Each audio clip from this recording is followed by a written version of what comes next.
Hello, welcome to the What's the Crack Irish Bodybuilding Podcast with your host, Neil Rennie. Now, this week's episode has went down very well. We've done, I think, three shows so far we've reviewed. So, this going to be a show review on PCA Ireland Galway that just happened at the weekend. I'm joined by James Melville, who was on last time, who's head judging as well.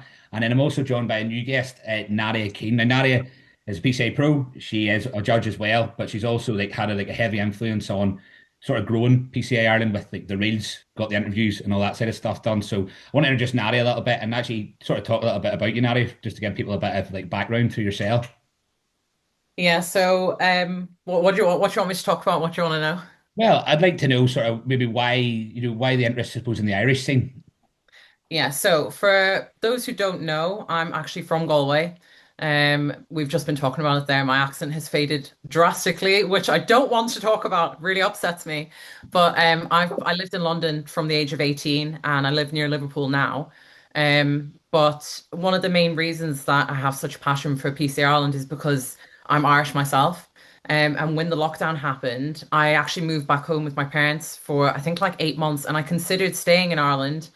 One of the only reasons that I came back to the UK was because the bodybuilding scene is bigger. And you think as well, like how long ago was lockdown? 5, 6 years ago, there weren't even that many PC Ireland shows. I don't even know when the first PC Ireland show was. I think it was maybe the year before that. Um, so yeah, and when I competed last year, PC Ireland was my main show because it was the Mr. and Miss Ireland, which was in Galway again. That's where I won my pro card, so it meant a huge amount to me because all my family were there, and it's my home city. So, yeah, from then I saw things that I could help with, and that was my goal for this year was to help PC Ireland. And I've judged a lot of UK shows as well, but my main passion is Ireland, and that's why I'm always at the Ireland shows. Even if there's a UK show going on, I'll be in Ireland with Warren doing those shows. And my goal with PC Ireland, alongside Warren and James and everybody else, like we just want it to grow. We want there to be more opportunities for Irish bodybuilders because we recognize that a lot of Irish people have to travel to the UK or go abroad to compete because, you know, up until this year there or last year when the PC Ireland has put on more shows, there isn't as many. So hopefully it'll continue to grow like it's grown this year. We've gone from 4 shows to five. The shows are bigger, there's more athletes. And like you said, we've got more going on and we're trying to grow that as much as possible with things like the social media, the interviews. And it all plays a massive part in just making sure that athletes in Ireland have the same opportunities that you could get elsewhere. And we just want to help as much as possible. I mean, I think that's been clear to see the last year, definitely. I know since I started doing this podcast, I was talking about it a lot. I've seen such a move forward with PCA. Have it the Reeds was a massive one. I thought from my end going, right, why do we not have the same as the UK? So obviously that was for me, it was like happy days, really good interviews, but also then the PCA Natural Show I thought was a big success. I mean, obviously James being one of the main guys with that. I was surprised because I haven't seen that many natural shows, if I'm honest. And I thought that was a big step in the right direction, and obviously having a few more now. So I'm sure it'll get bigger and better now as it goes as well. Yeah, absolutely. And and a massive, massive credit to Warren because, as athletes and just people that don't see what goes on behind the scenes, like that man works insanely hard and he puts all his energy into these shows and giving back to the athletes. And it's not done for profit or anything other than giving the athletes a platform. And James will second me on that. Like it's to give back to people and he really wants to grow bodybuilding for Irish bodybuilders in Ireland and I think it's amazing what he does and yeah, I'm really blessed to be part of it because I'm really passionate about it and it's good to see that everybody else on the team is the same. We all just want to have the best opportunities for the athletes. Yeah, definitely. Second that as well. So with the show at the weekend, it was fairly well turned out. It was a big turnout. I thought actually even with the support as well, there was quite a lot in the audience, probably as much as I've seen at any maybe the Yeah. most seen at any PC Ireland show in the last few years. So that was pretty cool. Obviously, James, were you head judging? You were doing the notes and all again, were you? No, I was doing the feedback for the most part. I had asked Nadia for a little bit of input, some of the female, anything that she thought that to add to the notes and stuff as well. So some of the feedback, as much as it was under my name, it was some of it was coming from Nadia as well. Yeah, the show itself was good. Like as I say, I thought we'll go through. Obviously, the plan is today, like we've done in the last few episodes, is to try and give everybody a little bit of feedback, especially like the higher placing guys, the top threes. Like we have some comparison photos with the pictures of the top threes, and I know like both Nadia and yourself and James as well. like have notes down. So, and some people have asked for individual feedback. Again, there's only so much we can do. So we'll do your best. But what like one of the things you sort of said last time is like this is all coming from a place of trying to grow as an athlete, like how you receive that feedback in order to put it better. So there's never anything personal with it. It is an opinion, but usually an opinion based off of a lot of years of experience with either judging or watching bodybuilding shows. So just want to like premise that before we go into it. Yeah, I Yeah. think that's a valid point. I've had messages. I think the feedback must have been released yesterday, and my phone was kind of blown up quite a lot yesterday.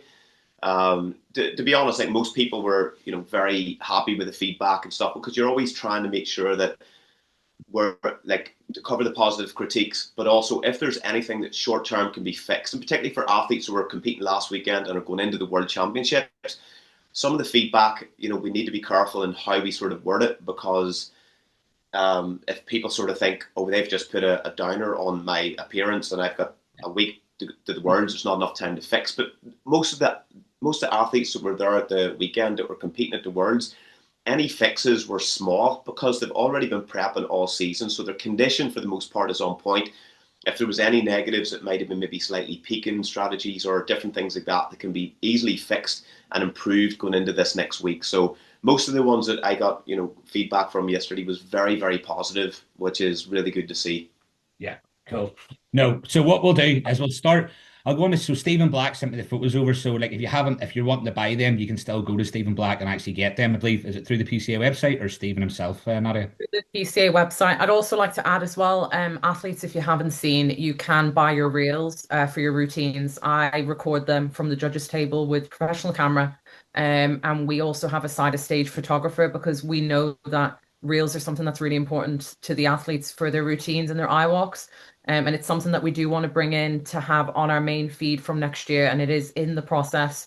So please sit tight for that one. But you can purchase a separate package with side of stage photos and your eye walk and routine. So if you go to the Instagram, it's on the pinned post. So get on that. So anyway, first class of the day. Right, you saying this is first timers bodybuilding. Yeah. So thoughts on that? Obviously, like, I don't have the names of the winners. You might well have them down there. In this class, I thought the winner again was the clear winner. I thought his condition was very very good. It was quite stand out for me. Although that the class itself was good. There's enough muscle there. But as always with first timers, it tends to be it's more just a little bit more muscle needed in terms of feedback. Yeah. James, do you want to take Yeah, the lead and then I'll add on anything? sure. Yeah, I think like we've got the names of the three here. So I believe in third place here was Bruno.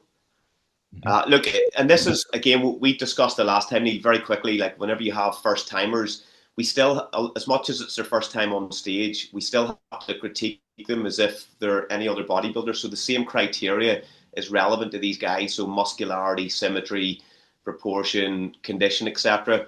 So it can come across a wee bit harsh, particularly for first timers. But I would like to say the standard here was actually very, very good of all top three guys.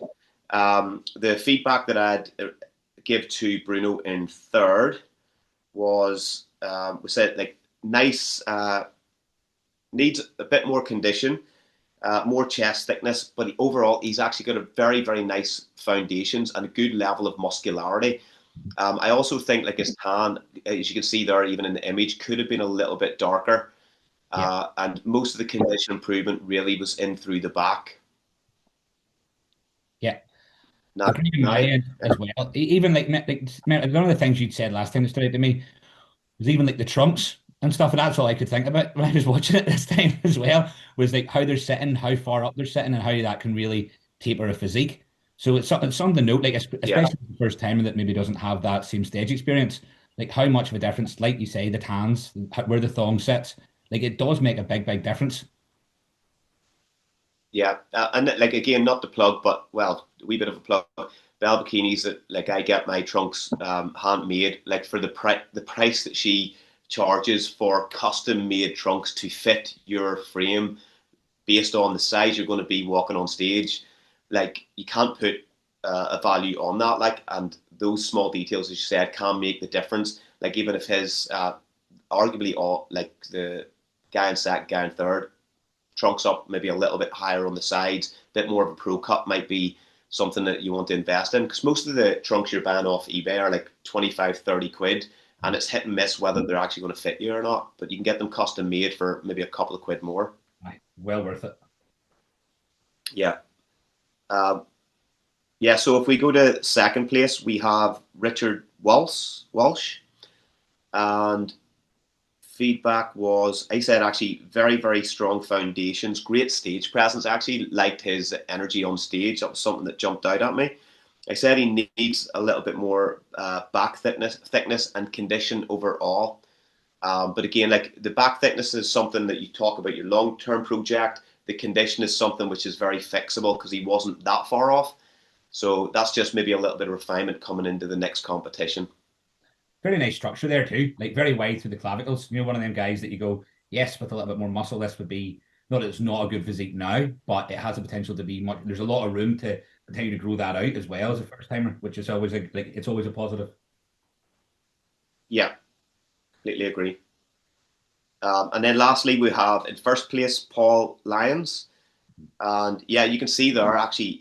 I thought he had really nice condition from the front. You can see clear separation in the quads.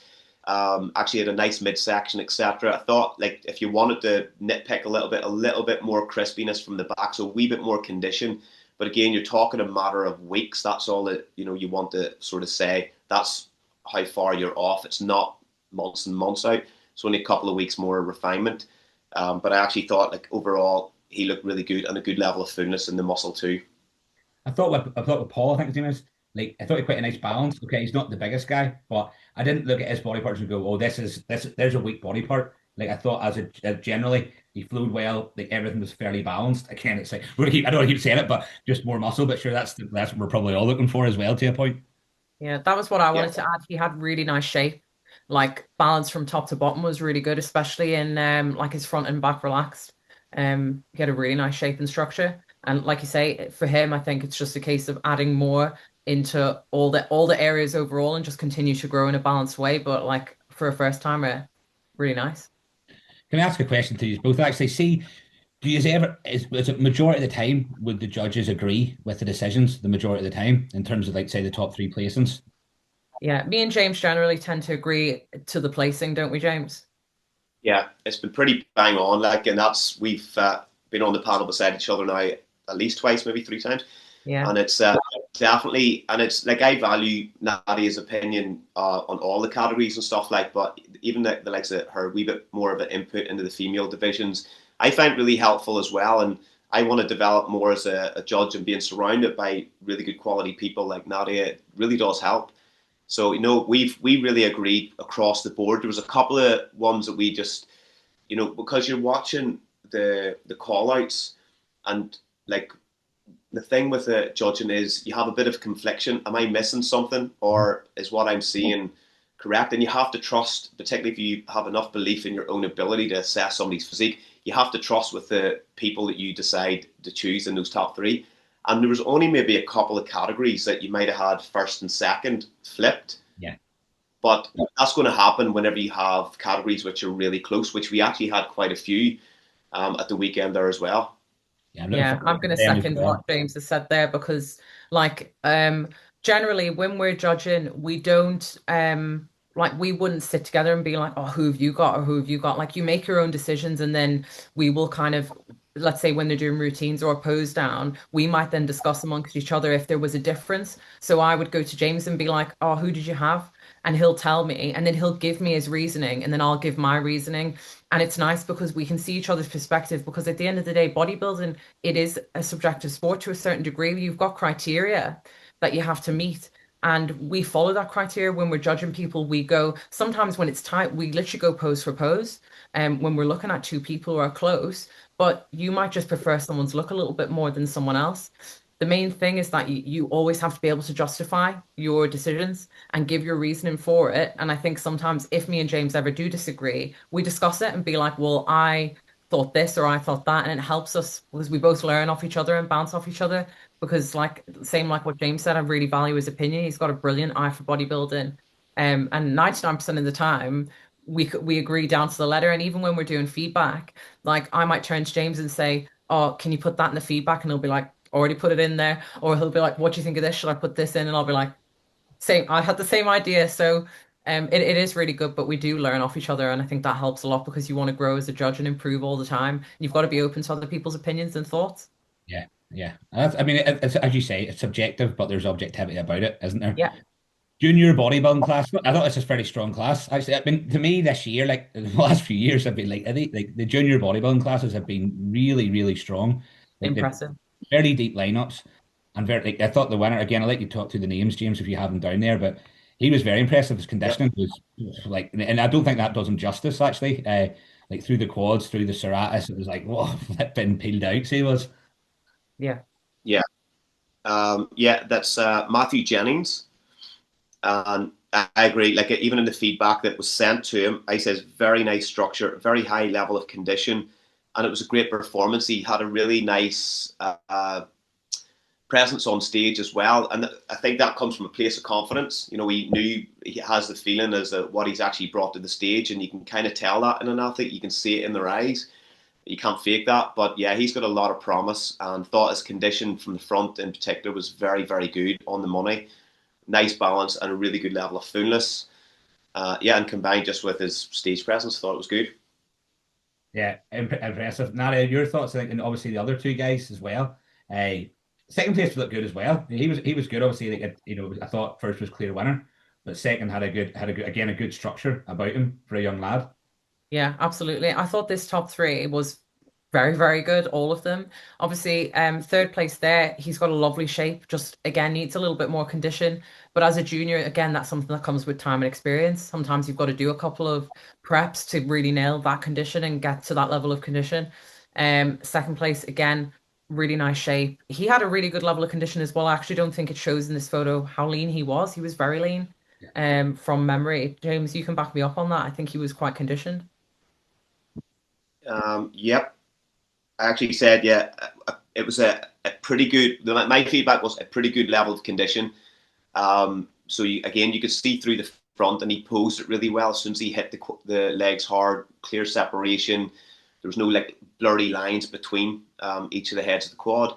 Little bit, maybe a tiny touch tighter from the back. I think like first place was just maybe a wee bit more crispy from the back, and that stood out as well. But again, second place, you can see like really wide clavicles, clear in that sort of front shot there, and really nice cap to the delts as well, creating a really nice top line.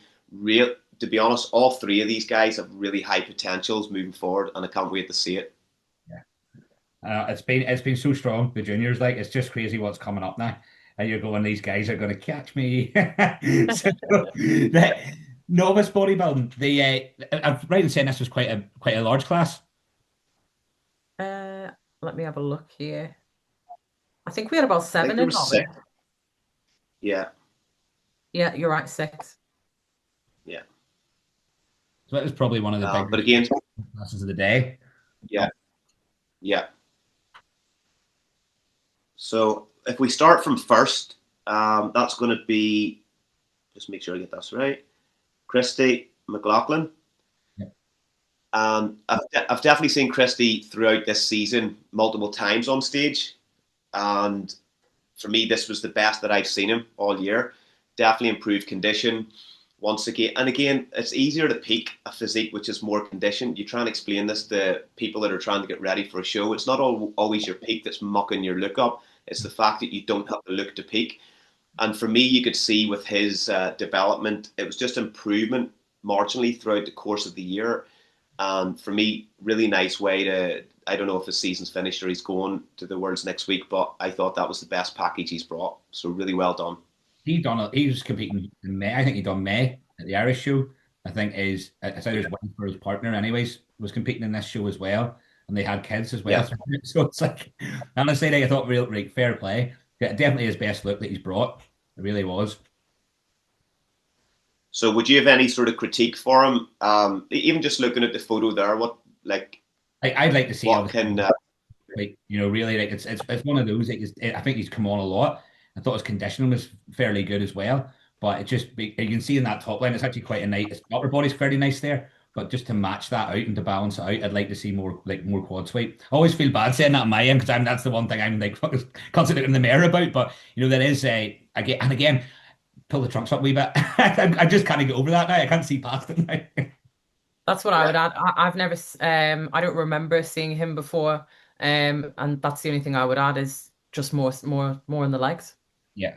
for long-term feedback in terms of his off season and going forward. But I think he's got a really nice physique. And then yeah, second and that's third, perfect. James.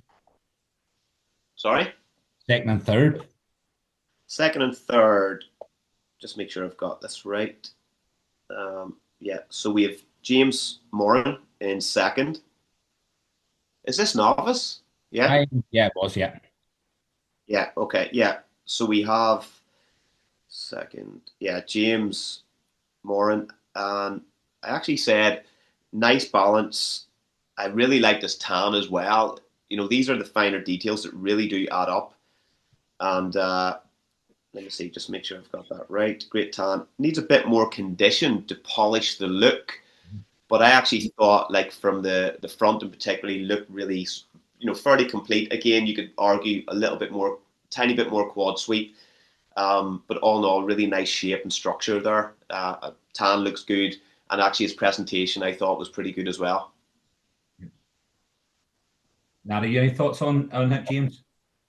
Yeah, I agree with that as well. I thought his tan was really nice. And tan is probably something I'll mention quite a lot because James will know. I sit next to him and sometimes I just go, he's got no glaze. He's got no glaze on. Yeah, So it's a pet peeve of mine. I want to see a really dark glazed man on stage. So yeah, I thought his tan was lovely. And I thought he had good presentation on stage. But yeah, I think just overall a little bit more size and he could probably bring in a little bit more condition. So would you say in yeah, the third place guy then, would you say that tan's too light? 100%. Yeah, that was actually one of the notes. I also said that his structure almost like would suit classic a little bit more, and he also even that side chest is a little bit more of a kind of a classic vibe to it. Thought that he had a really good classic presentation. That's something maybe I don't know if he's competed in the classic division this year. It's probably something that would be of interest to him over the years to come. But I thought like very very nice classic shape and structure. With the tans, yeah, like obviously your majority of people are getting a PCA tan, but like would you recommend then, if you're particularly pale, are you saying that you sunbathe beforehand, apply your own base coat a couple of times beforehand? Like what's the tips for that? Because a lot of people I'm sure just walk in the day and expect the tan to be the perfect tan, because they're paying for it. The tannin ladies are very experienced, and 9 times out of 10, if you're getting tan with the PCA, it is going to come out dark enough because they'll know if you're quite pale. Sometimes they will add an extra layer. But everybody's skin takes to tan a little bit differently. So one of the main things that I would say to lads, especially because girls do tend to do this a little bit better, is prep your skin. Like moisturize and exfoliate at least a couple of weeks in the lead up to the show at the very minimum because your skin will take to the tan a little bit more. And just make sure that you get glazed and have a look at yourself. When you wake up in the morning, if you do look a little bit light, then just say to the girls at tan, like, can you put another layer on me? I'm a little bit pale. And glaze, just make sure you get glazed because honestly, sometimes it can make a difference if it's very, very close and one person's not glazed and the other one is. James will back me on this. It does make a difference when you stood on stage because you can tend to look, if you don't have a good tan and you're not glazed, you can look a little bit washed out. Yeah. I used the tan on nasals this year, but I think I went completely overboard for my first show. I came out like absolutely You're a mahogany. mahogany. I had to really chill out on the night after for the next show. I was like, Christ, I hope I'm trying to scrub my own skin off with bleach, like after seeing the photos back. But yeah, definitely makes a difference. Right. I think this is now, I believe, classic shorts. So these two guys, actually, it was generally to me like probably one of the standout classes of the day. I would say probably in terms of quality of it. Like this guy, I don't remember. I think it was a slightly European name. Nando, I believe. He looked quality, like a good looking bloke too. Not that he's a crush of mine, but he just kind of they fit at the class very nicely. And even Fernando, sorry. Fernando, that makes Yeah, sense. He looks like a Fernando. And then with Philly, I think this is Philly, his name is. Again, yeah, he's nice physique as well. And then obviously this was our overall and our pro winner. So it's always going to be a tight battle when you're going against somebody of that quality. yeah. This was a very, very good class. All three athletes are amazing. I have actually judged Fernando earlier in the year at the PCA. I think he won the overall in the UK. Right. And his condition was a little bit better. So that was the only thing. If he came in a little bit tighter, he's very, very good. Yeah. Very, very good. And James will probably agree with me on that. Yeah, I had the same thing. I just thought like there was definitely a conditioning issue. Arguably the most classic structure Yeah. from head to toe, has very good classic presence. Like for me, like classic quite often is like big, sort of thick arms, nice flow to the physique, nothing overbearing. It should all just sort of flow together for the perfect classic physique, in my opinion. He had that, but I just felt the condition he lacked for sure. And then obviously Nadia, she had mentioned that she had seen him earlier in the season and believed that he was maybe a little bit tighter back then. But again, phenomenal physique. He's one of them guys as well. Has like even though I agree, I think the conditioning could have been that little bit sharper and harder. It was still like there's still feather in the quads. There were still elements of the physique that was like there, and you're just like, see if there was just 3 to 5% more. Like that is giving Andreas like a real run for his money there at that point. Yeah, Yeah. yeah. I think like even the guy in third, I had. Let's see what his name was. Third, yeah, that's Philip. Philly, isn't it? Philip Lyons, yeah. I'd actually said like he actually had a very good foundation. I thought he maybe a wee bit more in the lower half just to balance it out. Certainly a wee bit more in the hamstrings as well would be very helpful.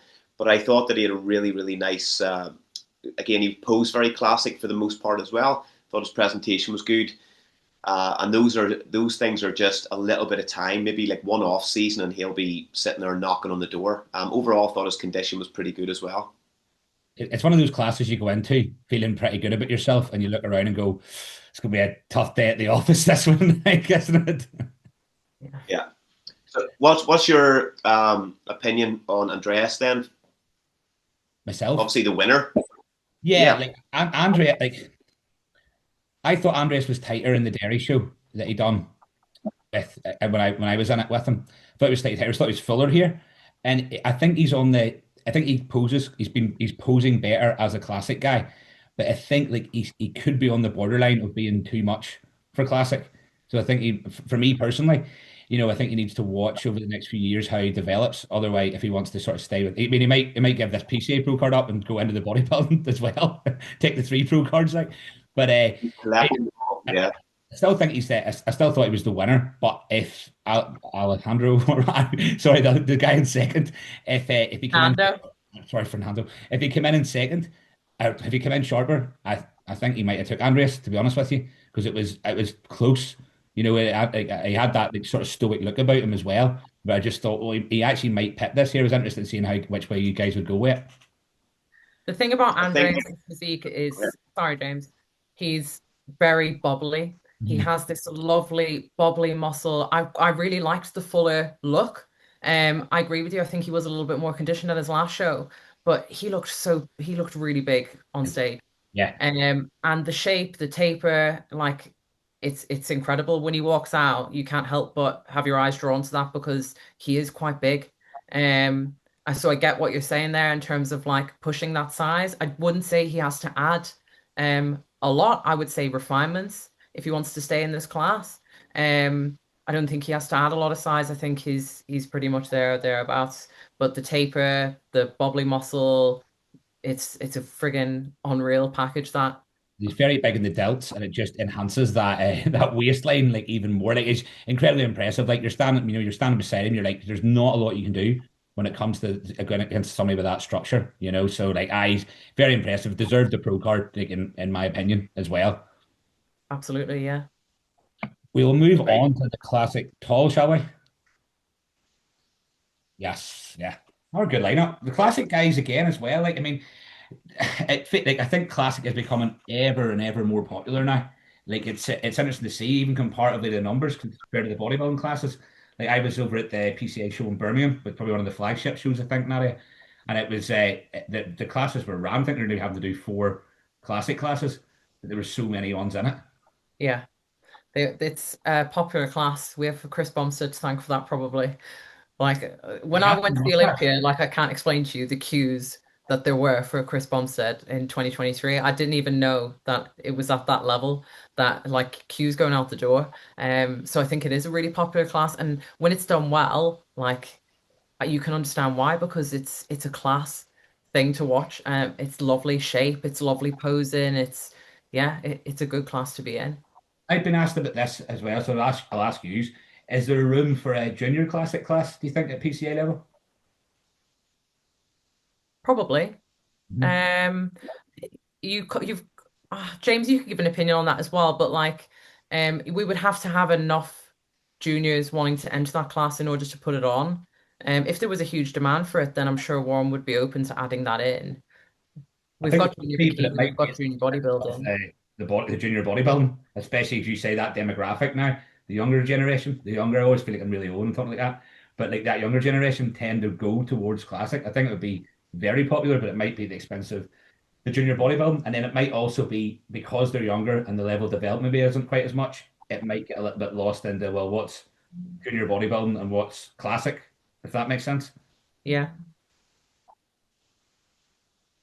Yeah, I think if you add too many divisions, sometimes you just dilute down the amount of athletes. You're just going to take half the athletes and put one into one group and one into the other. But as Nadia said there, if the demand of it does come through, then obviously that'll be something to look at, I think, at that point. Right, we go in. What were thoughts then in this class? Yeah, I thought like I think all top four got invites, I believe, to the Worlds. And yeah, I thought this was a very, very good standard as well. So we can break down some of them here. So we have in third, Cabin Byrne. I actually said he had a really nice routine. It was probably one of my favourite routines in this class. Really good presentation as well, and that goes a long way. A lot of people that put. I think that's what the classic division has really brought in. Is it's we build the physique and we walk on stage and we're marked on condition and all these things, and maybe your routine isn't being scored. But sometimes, whenever it's close between athletes and you're sort of watching those, then that can be the final decision potentially as well. But I thought his routine was really good, very well rehearsed. He's put a lot of hours into the likes of his quarter turns, symmetry rounds, and muscularity rounds as well. So I thought he did a very good job. I thought like just a little bit more condition for Cavan would have been just polished the overall look off a little bit, and it's very very close as well. Mhm. I sort of thought maybe again a little bit more muscle, maybe a little bit more fullness through the chest, through the arms, especially Yeah, in the class to kind of give it that classic look, really, because condition was I thought was decent. As you said, maybe there's always room for a little bit of improvement there, but it's more just that fullness. Like when we see Andres, for example, I know this is like a PCA Pro we're talking about now, but just the fullness through the here that's so impressive to give it that little bit more of a taper, especially sometimes on a taller guy as well. It can be very impressive. yeah. I think whenever he's standing beside, I believe it's Michael Grace that placed first. You can see how crispy Michael is. Very very good condition. And sometimes somebody in very good condition, in a good condition, in a average sort of lineup in terms of condition, can look conditioned. But whenever you're standing beside somebody that's really sort of dug out a little bit more, it does kind of expose that you're not quite there, and you do need at that level maybe just to push that a little bit more. Yeah, agreed. That's great. Like the first place was good. Um, Dug out, as you say, yeah, like every head of that quadricep there. And it's always like the thing is, photos, like as good as the photos are, like I'm sure you know yourselves, like being there in person and seeing it in person, like that condition stands out a lot more, especially when you see people moving as well. Like he was impressive, like to me. I think he won the FitX show the overall actually the week before as well. So he's coming from good stock and pretty confidence.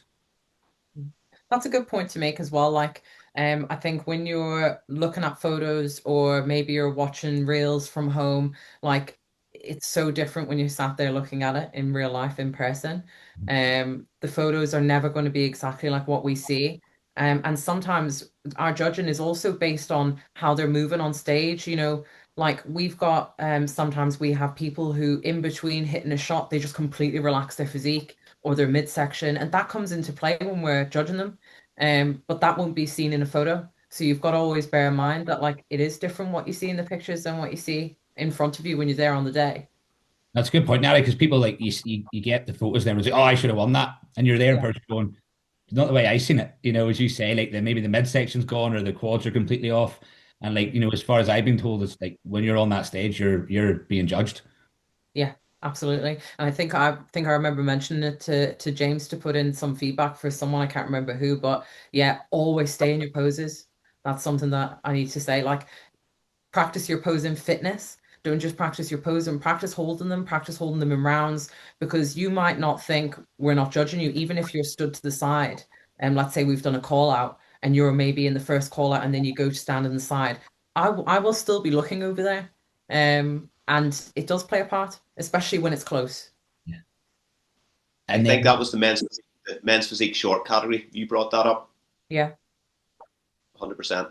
We can come to that whenever we hit that category. second place, James, looks good. Nice quad sweep. I envy a quad sweep and a nice sort of nice taper as well. Yeah. I thought like transition, like the performance first before the physique. I thought the transitions could have been a little bit better in his posing, like sort of like foot placement. It's just all about trying to find the right angles, to present the best elements of your physique.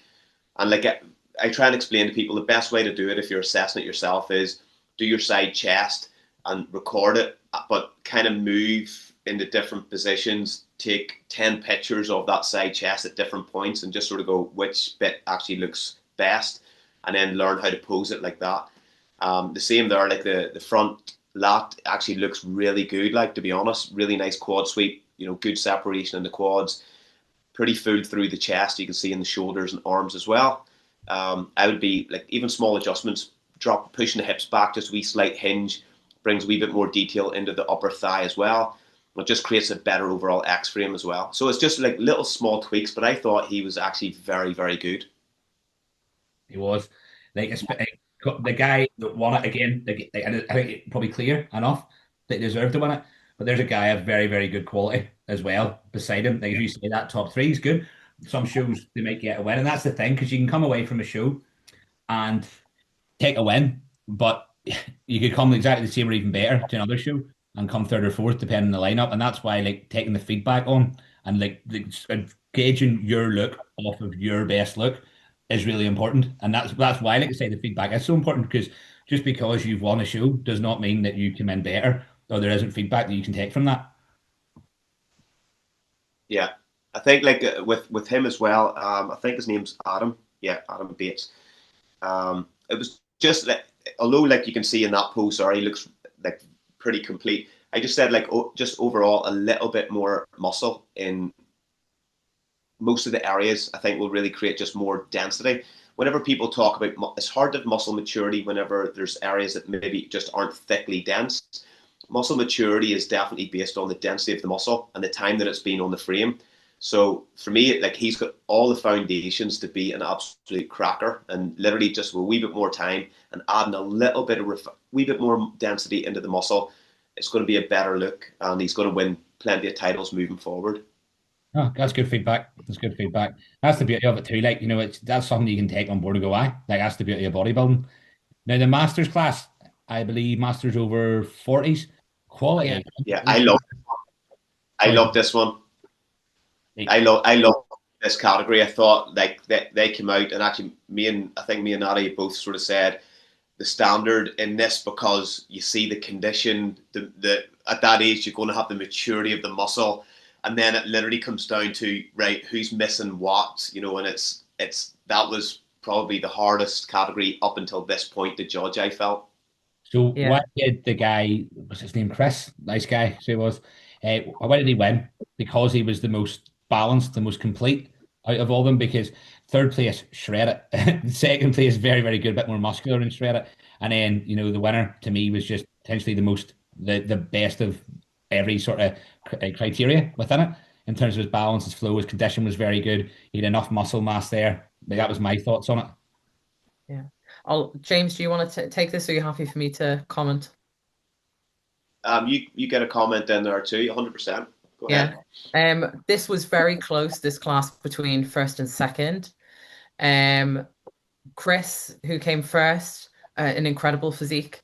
He has really nice, again, like a nice bubbly muscle, full chest, quads were really impressive. Condition, especially from the back, was really good. And the only sort of critique that I had for Chris was he could have opened his lats up a bit more in his back. I don't know, James, if you noticed this, like he was going into a lat spread and it was like his lats were opening fully and then he was pulling back on himself a little bit. So they were kind of closing off a touch and in midsection control. But other than that, the condition was on point, um, level of musculature, the density in his muscle, it was all really good and the shape was good. And his overall stage presence was really nice. The fellow who came in second, like I say, he was really close. His condition was also really good, a good level of muscle. I think for him, the tan, the tan did not show his physique very well. Dream tan, I know some people like it. I do not like Dream Tan. I don't like what it does to a physique because it can look really good on some physiques, but on other physiques, it blurs a lot of your lines and it can make you look a little bit soft. And I think that's what happened here, if I remember correctly. But again, he had a really good physique, and it was really close between these two. It got to a point where it was like almost pose for pose. I mean, does it stand out? Obviously when the tan's so different, it stands out, and it's not always in a good way either when it's so different. Yeah, some people look really good in Dream Tan, but some physiques it can blur your lines because it's a very thick, heavy tan. James, I'm not sure. I think you'll agree with me on that. I'm sure we spoke about this on the day. It's so thick, and sometimes because we know what we're looking at, like we can see that this guy's conditioned, but he did look a little bit softer compared to Chris because that probably because the tan can hide a little bit of like the graininess, the vascularity. It just softens it a little bit. Yeah, fair. Yeah, I had that in his notes, so that was the feedback that he would have received. The tan, that tan gives off like almost like a greeny tone, and green is not good to showcase detail. Photographers don't like taking photographs in green areas and stuff because of, I don't know, apparently one of my friends photographs what he told me years ago. But it's the same with the tan. It definitely does hide a lot of the detail, and that was the feedback. The tan didn't show the great condition that he had, is what I said. But I did say he had great muscular development, and from the like really looking deep, you can see the condition there, but it just wasn't being shown off in the right way. Nadia said exactly the right thing. First place, I thought he was just like gnarly condition, really, really nice. Abdominal control needs a lot of work, particularly whenever he went into the overall. As his oxygen demand went up, I could just see just a lot more distension. And even whenever he was moving between poses, those are things that you can refine though. Keep that tight in transition and just practice it and practice it. But I thought he was class. And we'll not go into the overall just yet, but I actually thought the more that he posed, he was pushing because he actually got harder as he posed. It was just the sort of lack of ab control that kind of threw the physique off in some of the posing. Can I ask a question to you actually as well? So, in terms of the pro card was awarded in at the end of this class. Is that just years ago when like this guy is worthy of a Masters pro card at that point? We don't need to see him in the overall, The actual pro cards are decided by Warren. right? We can obviously give opinion if we think like, look, this person's amazing. But Warren is the overall decider of that. If he thinks a physique is worthy of a pro card, you'll get a pro card. And Warren is a tough judge. Do you know what I mean? So if you get a pro card, you know you've deserved it if you get a pro card off Warren.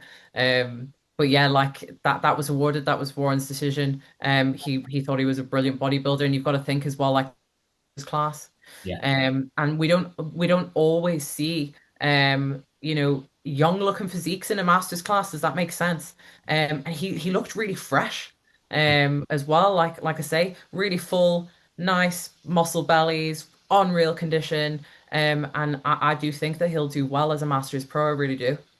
He hasn't been on stage in 20 years. He Yeah. said he was a junior, so probably that's probably a reason for the freshness of it as well. So Yeah. and it You does could show. tell he's not been doing back-to-back shows. There's not been 10 years of death behind him there. Right, go on. Well, actually, we'll mention the Come, third place guy because it's worth a Yeah, can mention, we? I was definitely. going to say, can we mention third place because that guy was fucking peeled. He was really lean. yeah, I didn't want to miss him out either. I thought like I would actually the feedback I gave him was great condition, arguably the best in the category. And if it's the best in the category, it was probably one of the best condition of the show. I did say he needed a bit more leg size to balance out his physique whenever we're just looking at the nuts and bolts of it. But great separation, great level of detail, head to toe, front to back. I'm really impressed with that because I obviously love, same as yourself. Both of you guys, we like to see the condition on stage because most of us don't land there by accident. It's work, it's time, and it's awareness as well. And I thought he did a really good job. Yeah. I've seen him compete a few times, and he's always come in very, very, very lean. But I think this was his best because there was an element of like fullness still. It was as full as he could be with the muscle mass he carried with it. I thought so. Like you couldn't really like fault him in terms of bringing his best look to stage at that particular point, which is always a nice thing to hang your hat on. I think this top three is this probably one of the best masters classes I've seen so far this year. It was really really competitive, and all three of that top three had amazing condition, which is always like you say, it's great to see. They all look like they peaked perfectly. They all looked really really good, genuinely, and it just came down to like it ended up being like almost pose for pose because all three of them were really brilliant. There you go, guys. You can be happy with that one. Then you can record that bit and tag it. Hats off to you guys because it was a really fun class to watch. This was what the Masters over 50s then. Yeah. Yeah, I tried to interview this guy, and he didn't speak a word English. Oh, We had to bless get him. I had to get a translator over. We made a Polish translator for this one. Oh, James, let you take the lead here. okay. Do you want to? Well, we start off with. Will we talk about first place? Yeah, let's go first. Start off. I don't really want to butcher the name, but I don't want to not have a go at it either. So, Sriberis Oh, you butchered Vedas. it. It's too late. Um, well, we'll say something nice about him. Uh, yeah, I thought like very high level of condition. Whenever we're sort of breaking it down, I had said a little bit more leg development would complete a very very good physique. Obviously, out of the three here, you can see that he had the best condition from head to toe. The guy in second definitely had a really nice upper body, but just needs a lot more work in the lower half to bring that up. You can see the density, particularly in his side tricep there, which is maybe why he's hitting that pose. You can see the delt and actually the striation the whole way through the delt, front to back. Really complete cannonball delts. Good development in the chest and really good condition in the upper half of his body as well. Yeah. yeah. I just have to say, I love judging masters. I think that they always bring like dense condition, like it's sick. It really is. And yeah, that fella was the condition was really good. He was good. He was good. Like second and third, obviously, like second has body parts there. Like obviously the posing trunks, not the thing. I'm the posing trunk man now. Like where does the rules lie with that, Nadia? Um, there isn't really. Obviously, we want to see the trunks that are suited to the class. I'm assuming he wore these trunks because he probably felt more comfortable in them. And whenever I see someone in trunks like that on stage, I just assume that they've chosen those because that's what they prefer to wear. Ideally, we want to see them in the bodybuilding trunks because we want to see the glutes. Yeah. Um, so that's kind of the main thing. We do have criteria for what you should be wearing on stage. But yeah, that's all my thoughts on that really. James will probably agree with me. I just assumed like he probably just felt a bit more comfortable in those, and sometimes we do see that.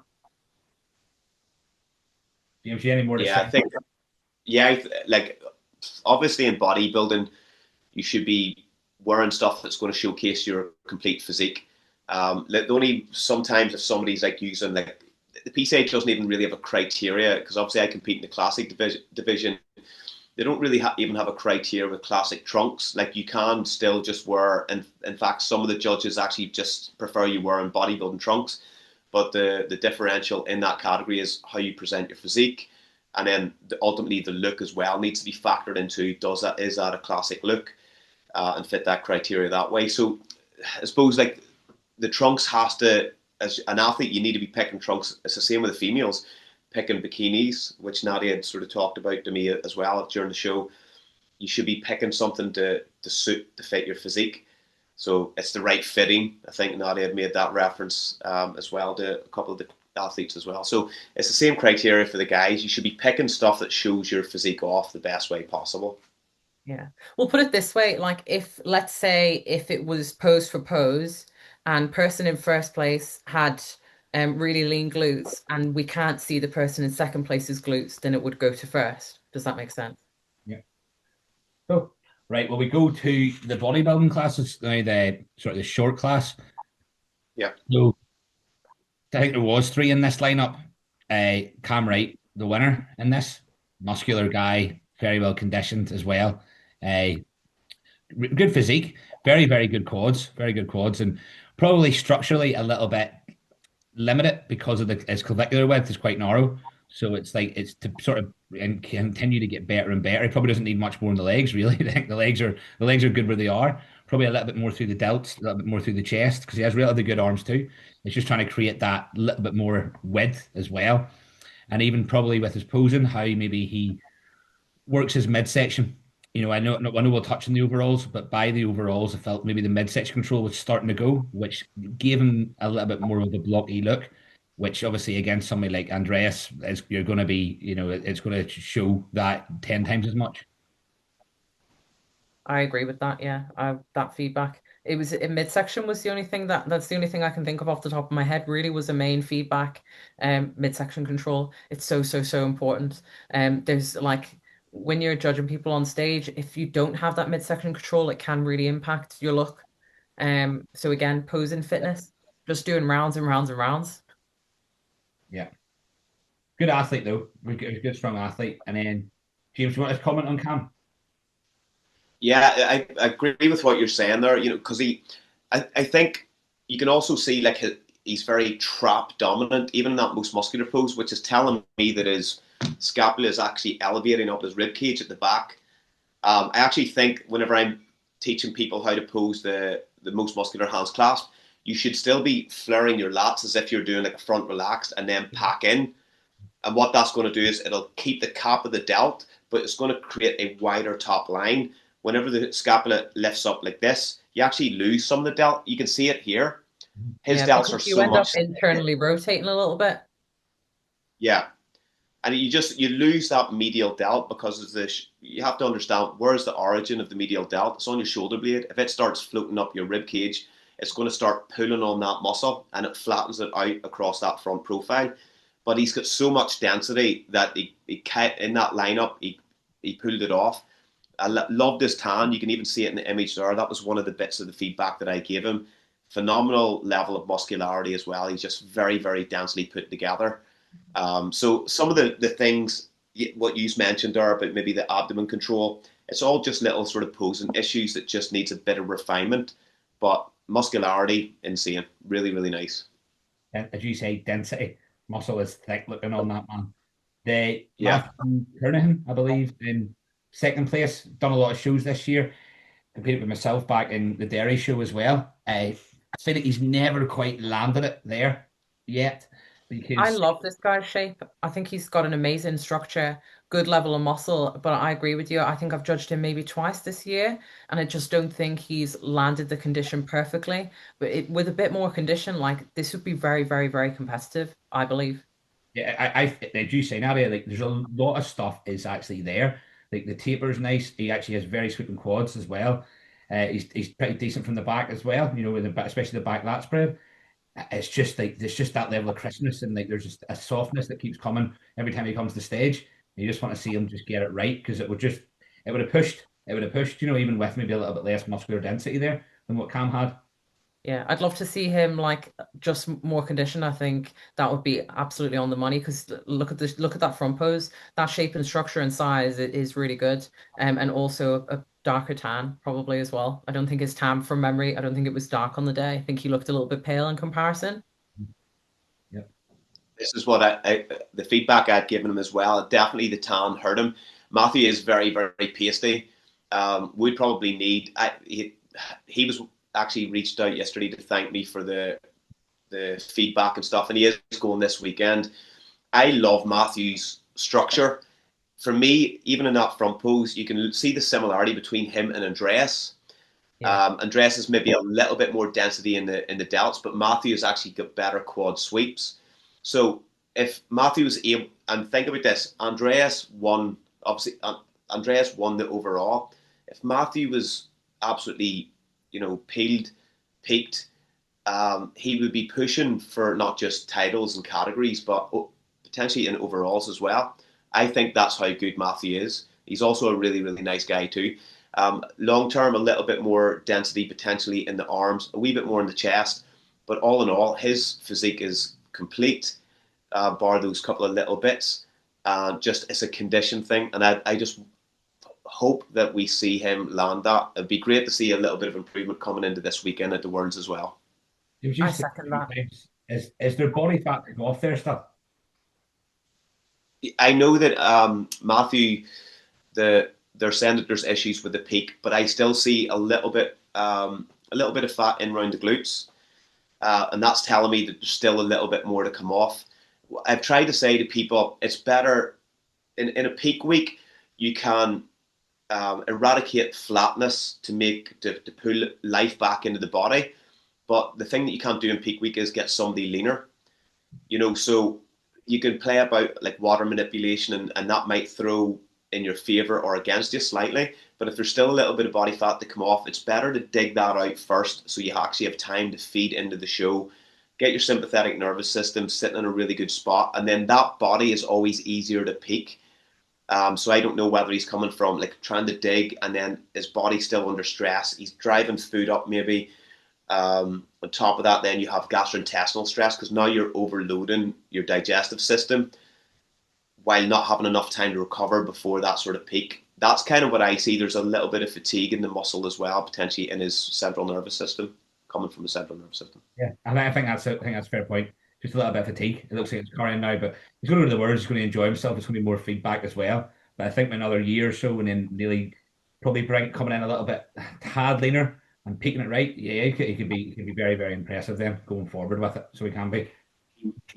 He will compete. He will definitely push for overall titles in the next year or two. So I'm excited to see it. Right, we will go to. There was no medium class picture because I think there was only one in the medium class, so I haven't got a medium class picture here. I can still, yeah. His name, medium class, was David Nelligan. So I think he would have been in the overall, so we'll probably see him in the overall pictures there. Yeah, just the feedback I'd given him was like really good stage presence, good condition, good back thickness. I like this physique taper. I did say a wee bit more overall conditioning. So if he's listening to this, you've received your feedback. That's pretty much it. You did a really, really good job, and it's not easy to come out and stand on the stage on your own, but he did really well. It's been strange that like the class twos, the medium classes, they're usually one of the most like they have been notoriously some of the most stacked classes as well. And the last few shows, it's been like I was by myself. Now, what I like about the PCA is they put us on with other competitors that day. It made it, you could at least then gather some sort of feedback, albeit the height class was different. But I think that's a good way to do it for the most part. But I'm just surprised that the last few, because I've been to class two shows, they've been like, whoa, like there's the overall winners, and one of them is winning the overall. Yeah. Bodybuilding was very quiet actually at that show. Like Masters was far busier. Masters bodybuilding. So we get bodybuilding tall, good class. Brian Conway, I believe, was the winner of that. Big boy, big boy. Yeah. From my memory, I think it was a little bit more condition, and I think it was his posing as well could have been a touch better. James, I think you'll be able to confirm. Yeah, that was the feedback. Well done, Nadia. Exactly right. I said a great overall package. I got briefly speaking to him after the show as well. Really, really nice guy. But great overall package. I said needed better presentation from the front and improved condition from the rear. Arguably from a physique development, which he already knows because he mentioned it to me, is a little bit more in the legs just to balance that front profile out. But I told him, and I wasn't talking rubbish. I said you've an incredible physique. So I look forward to seeing him down the line. Yeah, I nice agree. guy, good athlete, plenty of muscles. You say probably just because he's so thick up top. Yeah, his legs aren't small. That's the thing. But because he is that much bigger up top, it just needs the balance is so. That's what I've seen with the PCA this year, which I like. It's they tend to go for a very balanced look. That's like encompasses what I. It's obviously it's my personal opinion on it, but what encompasses bodybuilding, with the condition, it's not just mass, which I've seen to be honest. That some of like not to, but at the NPC shows, sometimes you just go, "Oh, that guy's bigger," and it could be it's not a physique that's particularly appealing. Where with the PCA, I like it because you're going right. Yes, it needs to be in condition. It needs to be balanced. Like that's what the winner encompasses the majority of the time. Yeah, there's actually a good point to make there as well. Like sometimes you'll hear people saying stuff like, oh, they only care about condition or they only care about this, and it's not. We look at everything. You could be the leanest person on stage, but if your structure is off, your posing's off, and there's other things that are off, you won't win. You won't win just based off condition. There's not like one set thing that we're looking for. We're looking for the package as a whole. We look at everything. Yeah.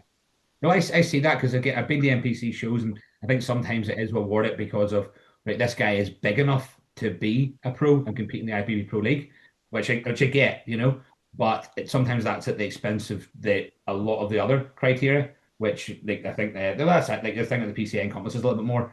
The guy in second place, James, from the feedback, I missed this class because I was trying to find a couple of ones to do the thing with. But from my point of view here, he's always going to be up against a tough one with Brian there. But yeah, just a little bit more through the adductors, and that's I tend to see. I see a lot of guys with like, actually pretty good legs, but often they lack in that adductor development. There's a bit of a gap there. I think that's maybe an underappreciated muscle when it comes to filling out a physique. Yeah, there's part of the presentation as well. Sometimes whenever you're squeezing the hip forward, as the pelvis sort of tilts underneath, posterior pelvic tilt, you end up flattening the adductors out. So you can sometimes it can be a presentation. So I always say to people, even from the front, it's like uh, even Brian, isn't it, the place first? Mm-hmm. Isn't it? Yep. Like even in that pose, you can actually see no detail going up into the hip.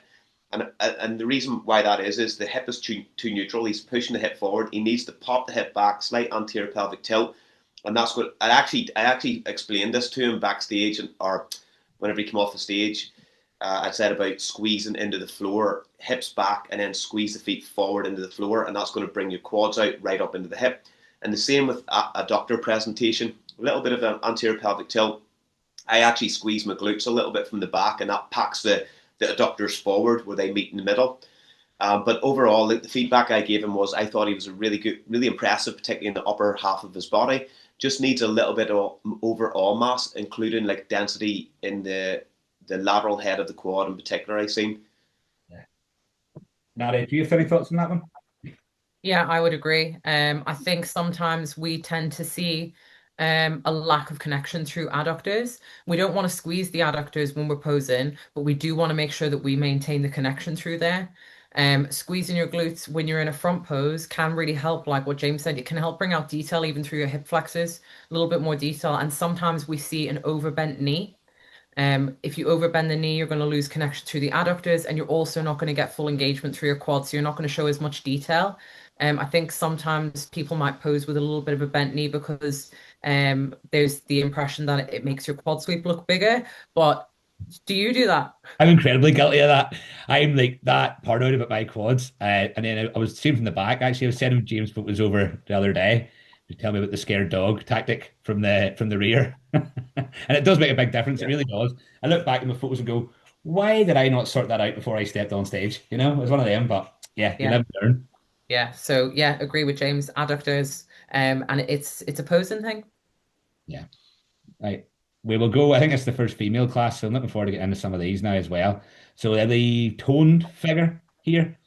Yeah. Another good class. Another good class. It's good to see a few more figure girls as well. Like it's I like like yeah, it doesn't really matter what I like, but this is my podcast.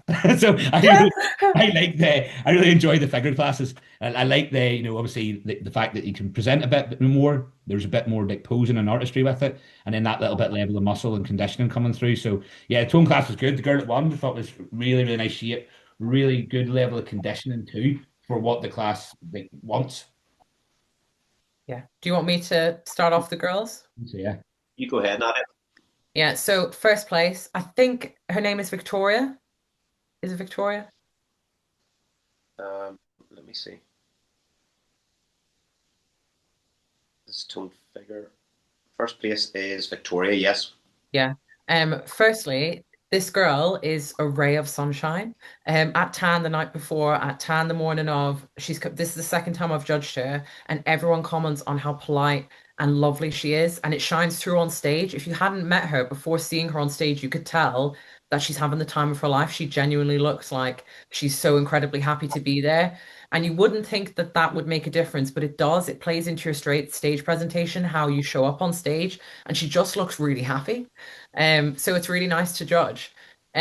Physique, her condition was amazing. I thought her condition was almost bordering towards athletic. Yeah. Whenever I've seen her before, that's her condition looks so close to athletic to me. It's the detail through the quads. So maybe something for her to consider for next time she competes, just to get a little bit more size and move over to athletic. I think she'd be more than capable to do that after an off season. The main critique that I had for Victoria was her posing. Her posing needs a good bit of work, front and back. She has a good amount of muscle, but she wasn't showing us her lats. She wasn't flaring her lats, so we couldn't actually see that, even though from like a judge's eye, you can see she's got the muscle there. She just wasn't opening them. In some of her side poses as well, she was losing her lat in a lot of her poses. And she was very twisted to the front in her side poses. So midsection was completely front on towards us, which can take away from the taper. But for Victoria, some tweaks to her posing, and yes, it's a gorgeous physique. That's some excellent. I think that's very good feedback there. Take on. Yep. James, what do you Yeah, think? I literally that's it, 100%. It was like whenever you've got an athlete that's that good, you have to, and you're trying to find any sort of critique, and we're trying to give critique that helps. We're not just trying to pluck it from just random space. The presentation is something that she could definitely work on a little bit more. Me and Nadia actually did discuss about some of the posing issues maybe there, but all in all, like fantastic athlete, really nice level of condition, and like from an enjoyment perspective, you could see nice girl, nice smile. Yeah, really well done. Great job. Yeah. And like James said, like we're giving this feedback because I think she has an amazing potential in figure. I really do. And I think if she turned up and she hit those poses nail on the head, she could push for overalls 100%. Yeah. Great. Yeah. Second and Second third. position, Sorry, James, yeah, you can take that one. You take that one. Caroline is in second. I thought she had a lovely shape, a little bit more condition needed, but she had a really nice shape. Why did Carolina get second? And what was the difference between third and second there? For me, shape was the difference between these two girls when I was judging it on the day. Their condition wasn't too dissimilar from memory, but I think that shape-wise, the structure of is it Carolina in second place was just a little bit better for me. Yeah. Agreed. It's just interesting to Yeah, hear because obviously conditioning was, I would say, fairly similar there. And it's just Similar. Victoria, sorry, I think Victoria in first place. Like that's when you kind of go, okay, is this like the next figure class up? Because there is like it's like to be honest, it's like night and day difference with the condition there. It's like oh, it like does the lineup nearly sometimes sway you towards going? Do you know what I'm getting at? If it's a slightly Yeah. different lineup, do you go? Yeah, in "Hmm, regards to the fact that Victoria's condition was yeah, different yeah.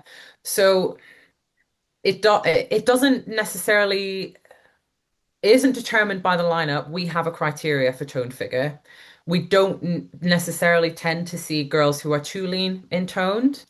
But there's like a fine line between being the level of condition that's spot on for toned and being a little bit too soft. I think the girls in second and third could have done with a little bit more condition for toned figure, but they weren't far off the mark, but I think they needed a little bit more. And Victoria was almost on the verge of being too lean. So there's a middle ground there. well, that's interesting. I think it's great for people to hear that as well. is to go like where is it falling? Because you know myself, sometimes I've had athletes and I'm going, I could push them a bit more here, and they might, Yeah, but maybe at the expense of losing the class that we're going for. Yeah. yeah. James, let's I hear thought, your feedback. yeah, I thought Alicia in third. She looked really good. I thought her condition. Well, I thought her condition was actually very good, quite more or less bang on for the category. I thought like maybe there's just certain areas a little tiny touch more muscle will complete the physique, but really high quality competitor. You're literally nitpicking at that point, and whenever it is sort of tight, even if you've got two females and maybe one slightly harder, but the other one's maybe got a little bit more muscularity. You have to do the same as what you do with some of the other categories and start going like pose for pose. You have to find what is the split, what's making one of them just stand out, and sometimes that's what it's down to. So that for me could have went either way, but first was a clear winner. Yeah. Yeah. Yeah, and I'll just touch on that. Like when because James has probably worded it better than me there. When I say for second and third for those girls, that second place had I liked the shape a little bit more. She had a little bit more muscle in her back. So that obviously adds to the taper. So the girl who came third, is it Alicia? Yeah, Um I thought she had like I say, their condition was very similar. But I think if she grows a little bit more in her back, that will add to her taper and that will make her physique another level up. But I thought that class was really good in general. They all had really nice shape. They were all really good in terms of like the condition for toned figure. So yeah, it was a good class in general. Trying to find the athletic and train figure classes. I'm not seeing them here. There was definitely a couple of people in them classes, wasn't there? We there was had, Emma Quinn yeah, in in the athletics. Was she by yeah, herself? Yeah. yeah. Right, okay. 2 seconds. Maybe go to the figure overall photo if you've got that, if you want to get those up. Oh, There That's she Emma is. by herself. do you want me to go in with this one again? Because it's the I girl. go for it. Yes, that's the reason. Yeah, I'll do the girls. Um, Emma, obviously she was on her own. I thought she had a lovely, lovely shape. I think her condition, I wanted to see a little bit more condition from her for athletic. But I thought posing was nice, stage presentation was really nice, and like I say, really nice shape, really good structure. Definitely fits figure, 100%. I think a little bit more condition, but I think for Emma, a little bit more size will help with that. I think when it comes to athletic, you can only get the condition that is relative to the level of muscle that you've got. So I think that her condition for her physique was good. I think if she gets a little bit more size on, she'll be able to push to that next level. And I want to know, James, if you agree with that. yeah. I said fantastic X frame, tight waist, nice glute shape, but more overall size would be advisable. So it's literally what she has, just a little bit bigger in all those spaces. Now Emma knows this. She's had a little bit of a sabbatical from competing and has been throwing her hat in the ring at different things like high rocks. And I remember Emma, good few years back whenever she was competing, and she was probably carrying a little bit more muscularity back then. So this is only her kind of return to stage, and I think that the future is definitely really promising. And I really like Emma. She's such a, from my experience, just such a lovely girl. She's a phenomenal posing coach as well. But I also would have liked to seen her look like she was enjoying her time on stage a little bit more. And that's hard to say to somebody that she is such a good posing coach. I would like to see her because she looked stunning on stage, really nice X frame, has everything there, just needs a wee bit more of it. But that's me being a wee bit harsh on her because it's her first time back. But hopefully, the next time she walks out, she's confident with the physique that she has and performs in the way that we know that she can as well. Yeah, it's Yeah, interesting. I'd I mean, agree. I think that she has that nice long limbs. Everything's very, very figurey there. I think in the past, like you said, there's probably a little bit more tissue there, which allowed her to come down and bring a little bit more condition. Personally, I'd seen in some of the check-ins, I thought like the legs were a little bit more in, maybe than they were on the day. Could have been just a longer day. And I think like because Emma takes so many people, and because she is a posing coach as well, I'm sure there was a pressure there coming back on stage and a level of like nerves and stress that came alongside Without that. a doubt. And I think like getting back on stage, getting that taste for it again, it's only going to serve her good going forward, and she'll come in probably a little bit more confident and maybe a little bit less stressed, knowing, right, I've got this again. I've left the high rocks behind.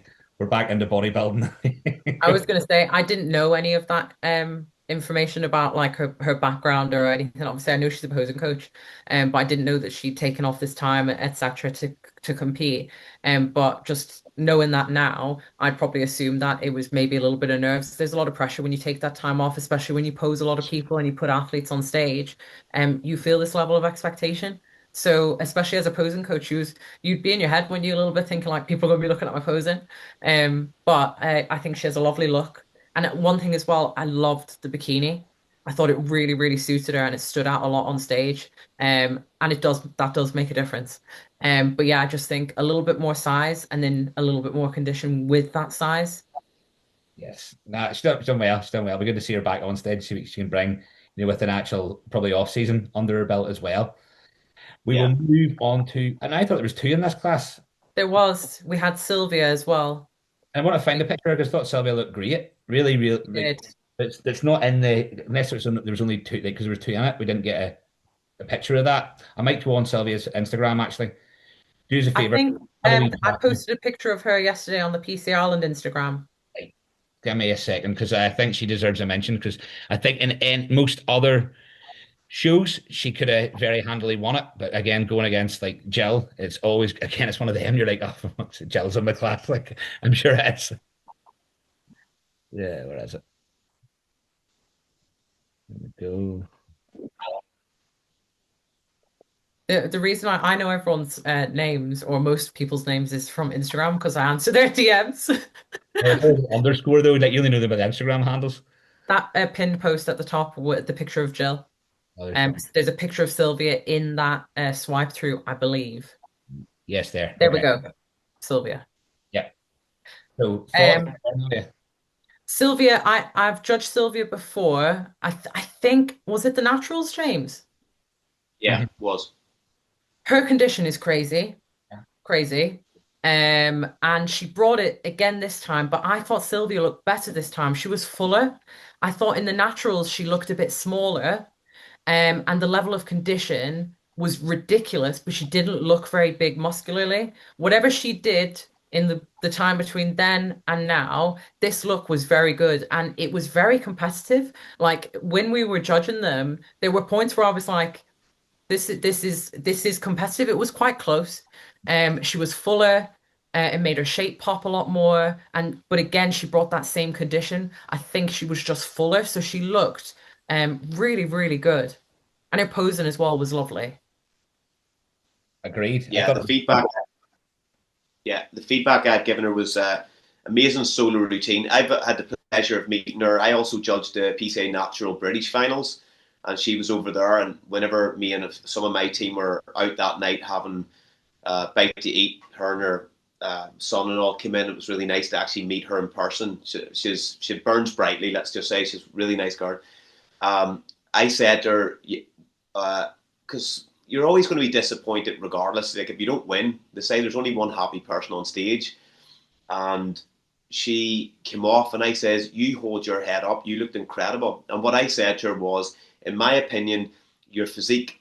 You've been conditioned every show this year. This was the freshest your physique looked, and I went, "You can tell me if I'm wrong, but it looks like you've actually fed into this show." So there's been like no digging into it. And you can that's what I said earlier on about once you get somebody in condition, you can ease off that stress in the sympathetic nervous system, focus on recovery a little bit more because the condition is there and just monitor that. And the physique just comes back to life like a fed flower. And that's what I seen from her physique. Her condition in her abs, the tightness there, just everything was polished. It looked like it was drew on like something out of Sparta 300. I thought she looked incredible, and her posing routine, I had literally goosebumps, and that takes a lot. So I thought she did a phenomenal job, incredible, and like I think her coach is Adam, and the two of them have done a really good job just bringing really good physiques and packages to the stage each time. She's one of my favorite athletes in the day. I thought her midsection was just like so razor, and to push Jill so hard. I thought like that was definitely a stronger cap there, like as well. So I know I think really generally like fair play to her. We'll go on to the winner of that class, obviously Jill, who won obviously the overall title. Probably I think it's third year running. She's Miss Ireland. So again, fair play to her. Like she's a strong physique. I thought she was a little bit fuller, maybe and bigger this time. And I'll be honest, at the expense of a little bit of condition. And like, it's I think sometimes with the top athletes we kind of look up to, well, I certainly do. It's hard to want to critique them, but I felt there was a little bit less condition on the table this time around. Yeah. Jill is like no other. This woman's physique is on another level. It's ridiculous. She's always really, really lean. She's full. She's got lovely muscle bellies. And we see a standard from Jill every time I've judged her, every time I've seen her on stage. She shows up and she looks phenomenal. This class was very close. I think because Sylvia was so conditioned, like I don't think Sylvia could have been any leaner. I think it made Jill's condition look a little bit less than what I've seen from her before. That was the only critique. But everything else about Jill's physique is insane. Muscle, shape. Her posing was really good at this show as well. And her posing routine, I really enjoyed. She did a different routine last time I judged her, and I really, really liked her routine on this day. And she looked really confident on stage. So yeah, Jill is very hard to beat because that level of muscle and muscle maturity is very, very rare to see while still looking feminine, while still being balanced. And that's one of the things that makes Jill really, really impressive. But I think she was a little bit softer than what she was last time I judged her. But yeah, other than that, like what more can you Uh, say? Pretty It's impeccable, incredible. generally, always. Okay, so Yeah, as an athlete, right, we're always, no matter what level you're at, you could be Mr. Olympia, Miss Olympia, the goal is always to get better. So if we're going to go, like, because it's very easy, right, to go, especially knowing Jill as well, phenomenal athlete, phenomenal condition, plenty of muscle there. But where can Jill improve? How can Jill get better? What does she need to do if she was going to get better? I would just like to say first before we go on to that. I had to explain this to a few people that condition is not always um, a fat issue. Condition for me is an umbrella term. It can be fullness, crispness of the muscle, um, with the absence of fat, with the density of muscle. All these things are part of an umbrella term. So sometimes, like if I give the feedback that it seems like it looked like a condition issue, I'm not blind. Whenever I can see like a Jill, she's turned around, she moves, there's striations in her glutes. Whenever she hits the legs properly, you can see the separation in the quads. But for me, I felt like the sharpness wasn't there in comparison to the first show of the season that I'd seen her. So potentially just maybe a little bit of flatness in the physique and some of the posing. Sometimes, like whenever somebody comes out and they've maybe pumped up backstage, it can give the illusion that the person has got a full physique. But whenever you start to see them pose and the sharpness drops off, for me, that's maybe a fullness issue rather than anything else. And really key point here is Jill and some of those athletes from the weekend are competing at the Worlds this weekend. The things that Jill has are fixable before she walks on stage this weekend. She has got the low level of body fat. She has all the muscle she needs to compete. And if she gets that peak and right, my advice to Jill was I would want you to drop your stress off before you go on stage. So decrease activity, make sure the body, again, the sympathetic nervous system gets time to acclimate, get your food in, digest well, walk on stage. And if she's not winning that, she should be very, very close into those top placings. Yeah, I believe I Sorry. said to James on the day that it almost looked like just a little bit of water on Jill's midsection. It was mostly that was where I noticed it. But again, like James said, I don't think that she doesn't have condition. I've seen her, not I've judged her not long ago. I know she's peeled. So I think it's probably either stress or peak, like what James said. But again, like James said, that's something that's fixable. It's still an absolutely incredible physique. That's what I will say. But like we're trying to how do we Yeah, get that one or 2% better? That's yeah. all. We are really like when we're talking about these things, we're talking about we're not saying that she's not conditioned or she wasn't conditioned enough. That's not it at all. Her condition was impressive, Yeah. very impressive. But you've got to bear in mind as well, when you judge a lot of shows, you see athletes many times. So you see them one way and then you see them another way and you notice a slight difference. And this is like nitpicking, do you know what I mean? And giving feedback to something that can help her for her next show, which is coming up. Like James said, it's something that she can do or sort, whether it's peaking or stress. And that's how the top guys stay the top guys as well. So, Yeah, yeah. Right. That's Jill again, glutes. I love Right. that pose on her. Oh, I sorry, we got you. That's going to the top threes here a wee second. So I think the next classes now are like the physique classes coming up. So just bear with me on that. I think it's men's physique. Where is this thing? So First timers, I think. Yeah. first timers. Yeah. There we go. Yes, there we go. So first timers, men's physique. Always busy classes, the men's physique classes. I'll let James take back over because they're boys and I need to go to the toilet very quickly for a wee. I'll be back. Yeah, I'll just read from the sort of script here as we go through this. Um, yeah, first timers we have in third position Glenn Killen, and the feedback that I'd given him was a nice, confident performance, a nice foundation for this category. I think that's always important, particularly whenever you're talking about sort of first timers, because maybe if they don't get the get the placing that they really, really want, which we all want first. Mhm. Sometimes it's the unknown. Do I fit the criteria enough? Am I on the right path? And for me, I thought that he is. He's sitting on the right path. Keep moving in the right direction. He's going to fit the category very, very well. And I think I'd say like sort of good energy, he had really good energy. He had good condition, but once again, can be better. That's something that's easily fixable. And I just said like he did have a good sort of V taper, but just overall muscularity and a little bit more overall condition. And he'll be aiming for like top placings next year in the Open. Well, see with the men's physique guys, it's interesting as well, especially with like the first timers. You can sort of see they're nearly the muscle bellies are there for men's physique as well. Like it just needs fill out. You can see that the chest can be like it can be full, just where it's attached, where the delts are kind of attached a little bit higher and stuff. So there's a good potential there. And I think that's the thing with most first timers is like you're just starting to realize your potential with it as well. That no one's going to come into first timer very rare and be like, that's the winner. That's the finished article. Yeah. I think in second place we had Wayne Bolger, and yeah, I said actually very well conditioned package. I thought his condition was very, very good. Um, in terms of the feedback, the way that we give it is like it's very difficult. I was doing my best for over 100 competitors whilst trying to judge and communicate and do all those things. So we try to break it down as concise as possible for obvious reasons. But I did say like he was very well conditioned. I thought he could. Let me see.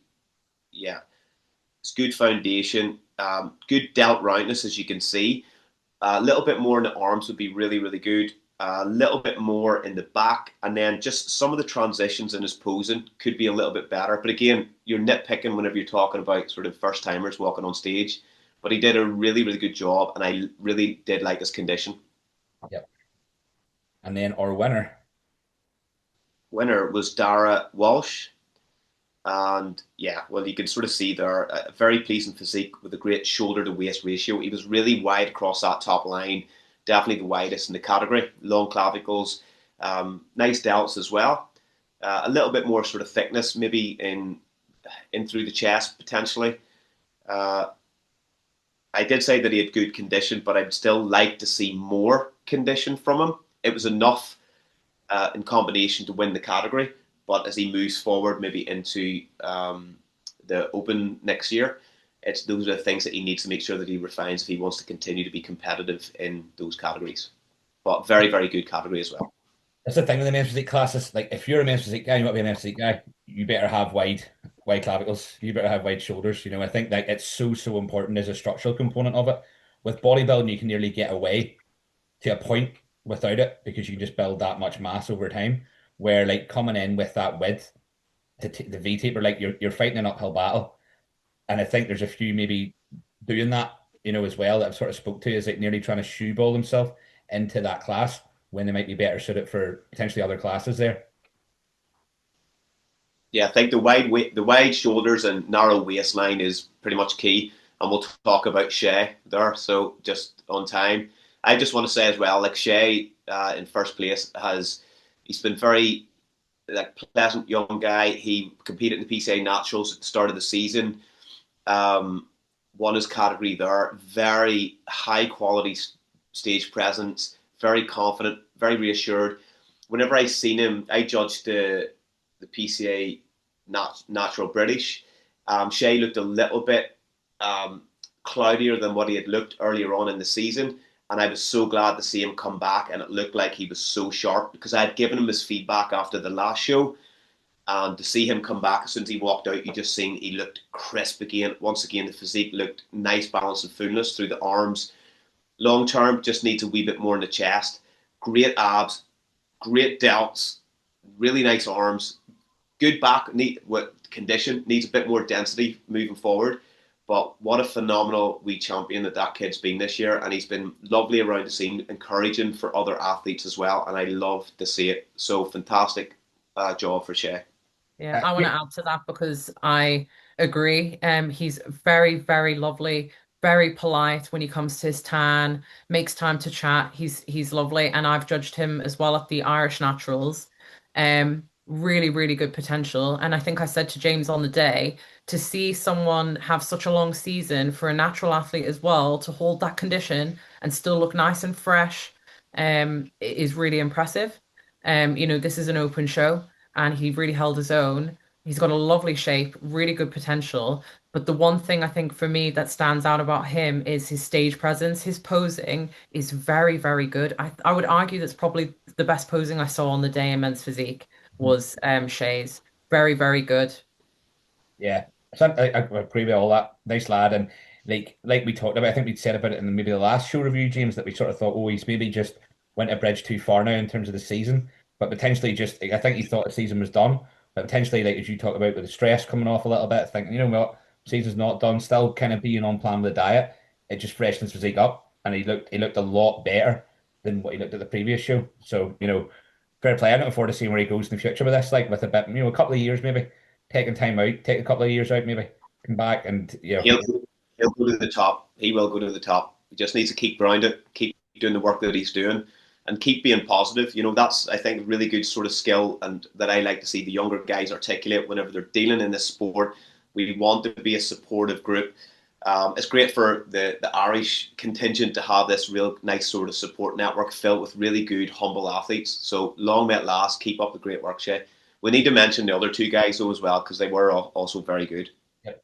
Second guy, big guy. Actually, he was tall, has the shoulder width as well. Just probably not the same sort of tapering midsection and of Shea. Yeah, you can see there really wide clavicles, good arms, very good arms. I had given a bit of feedback saying a little bit more through the chest and back. Condition was good. Again, just could have been a little bit sharper. But again, very, very good structure. And you have to remember that like these three guys in front of you there are juniors. So really promising futures for all three, to be fair. Yep. Shall we mention third? Of course. Pharrell Moore. I says great shoulder and arm mass, needs a touch more. Make sure I get that right. Yeah, touch more through the back. Yeah, he needed a wee bit more in the back, and I think that'll give him a wee bit better V taper from the front. I said good condition, but room for improvement. So again, it's just all about refinement. Going through your competition, taking notes. What was your favorite look if you've competed in multiple shows? And then you take that and you go, right, now that's the guy that I need to beat. It's not about beating the people beside you on stage whenever you go into the off season. It is making sure that all this work that you're putting in is going to create a better version of what you're leaving this season with. And I think that he's obviously had a very successful season, nice trophy at his feet, and he should be very happy with what he's done. Yeah, absolutely. Right, we have the Masters class. That's a good class. That's a big class too. I thought each of these guys you could have a shout with as well. I think Pete was the winner. Probably more like classical men's physique, just the general look of him as well. But I think I've seen the guy in second compete a few times. I thought the guy in third was good too. Maybe a little bit blockier in the midsection, which was probably more could be bodybuilding. To be fair, if he posed it differently because he looks like he's got a fair set of legs on them shorts too, and they were very zesty shorts too. So they were, I will say, a bit of sparkles on them. Yeah, third place, I thought just a wee bit more condition. Really nice sort of muscle bellies. You can see like just the sort of thickness that and density he's got in the deltoids there. Really nice, impressive top line. With a bit more condition, you're going to see just like a tighter presentation of the waist. I thought all in all he looked confident as he moved on stage as well, which is always good to see. And that was pretty much it. I think like arguably even though he's the smallest of the three in the top three, if he had been a wee bit sharper, he probably could have pushed second place a little bit more. Yeah, agreed. Nadia, what's your thoughts on this class? The guy in second to first. What was the separating factor there between second and first? For me, I think in first place, he really had that like men's physique taper, really nice round delts. Condition was very, very good. Posing and presentation was very good. From memory, I think second place, I don't think he posed as well in his side shots from memory. Um, but yeah, I think overall, the fella in first was very tight in the middle. And I don't know whether it's posing between second and first, but the guy in second, I think in some of his poses, his midsection didn't look as like his taper wasn't shown as well. His midsection didn't look as tight. So that was the reasoning for me. Yeah, I agree. I thought Pete, the winner, was just like really that sort of flatness in a good way in the midsection that Yeah. just it gave him, as you say, that little bit more of a V taper because they're like you could look at the bodies and go, there's similarities there, probably just taking away the midsection of the guy in second. Certainly wasn't to stand it. It just wasn't as razor sharp as Pete in first there. Yeah. But James, you might have something different there. Yeah, no, I agree with all what you're saying. I thought like first was for me was a clear winner. I Yeah. actually thought he looked very, very good even in the overall as well. Arguably even sort of tighter, maybe a wee bit harder in the overall. Great stage presence, nice smile, which is definitely beneficial for men's physique. Second place, I had said a little bit more in the arms. You can see how wide he is across that top line again. Good deltoid development. But you always, whenever you're trying to create balance, the better your delts are, the better your arms need to be to make sure that you're matching that, particularly for men's physique. But again, phenomenal athlete. I would have said like first place just had a little bit more of most things, including condition as well. Very good class though, very good class. Tend to be again the Masters men's physique class always tends to be a good strong like lineup, so it does. Go. This is the one. So this is one of the more interesting ones for me of the weekend. This class because I think obviously James, you coached Connor who won it, and I've seen him compete a Yeah. few times. Definitely is like I'd said to him like, and it certainly wasn't trying to kiss your arse by any means, but like he came in by his best, and he needed to be his best because he was going against Reese, who's kind of been chasing a pro card down for I think the majority of 2025, and he's always just come up slightly short. I'm going to ask it like why is Reese coming up short of these pro cards? I Do you want to think like answer? I'll give my opinion after James as well. yeah, I think structurally, like he's no doubt loads of muscle. You see the density in through the back as well. Probably the most dense, not probably the most dense back in the lineup, for sure. Big, big shoulders, big arms, but he's wide through the waist. Probably could need a little bit more density and depth to the pecs as well, just to really complete the sort of top line. I thought like the last show, I know we had given a wee bit of critique I think there was maybe an issue with his peak, and it looked like he was like spilling water a little bit whenever he was on stage. Definitely did look a lot harder and drier at this show in comparison, but I still thought that the condition just didn't look 100% sharp. I don't know whether that was a peaking or stress thing, but he's a fantastic athlete, so it's very difficult to give critique back without sounding like you're, you know, feeding the wrong information. But that's what I seen. Yeah, he's such a solid athlete. Like that's the thing with it, and it's like he's so close all the time. There seems to be somebody either with slightly tighter conditioning. Like to me, and the thing is, he's he has a good midsection in terms of ab development is good. It just is thicker. He's a little bit more like compressed in terms of his actual overall shape and structure. You look at Connor, he's a little bit longer. Yes, he doesn't have as much muscle either, but his conditioning was this time around was very, very hard, very sharp, like full with that sharpness. Like to me, I was honestly expecting Reece to come out and win it, and then when I seen it, I thought, I have Connor here. I have Connor winning it for sure. This was a very hard class to judge. I believe there was 1 point between the two of them. Um, for me, Reece needed glaze, firstly. Right. I think that that made a big difference to how he looked. And I remember saying it to James on the day, like he needs glaze. It kind of he looked a little bit washed out, and posing. I have after the last show that I judged Reece, he did ask me for feedback, and I told him about his posing. He needs a bit more rotation. He doesn't have a bad midsection. He has a good midsection, but I think if you look at Connor there, see how rotated he is in his hips, and he twists through the thoracic to bring his upper to the front, which gives the illusion of that taper, makes your taper look good. Whereas if you look at Reece, you can see his hips are almost completely front onto the judges. You're just showing a little bit too much of the front of your midsection, which can make you look thicker through the middle. And as we know, like men's physique, we want to see that taper as much as possible, the tiny waist. And so I think that maybe hurt him a little bit. No, that's Um, good. That's good. I see that when you say that, I've maybe seen him posing like that a few times, where he really shows too much of his full waist off there. That yeah, that makes a lot of sense. yeah, I don't know whether James, whether you see that as well, and you have anything to comment on that. 100%. You can see there, like his waist is pointing the same direction as both of his hips. If you do have that, just a little bit more rotation, because he's so much density to his physique.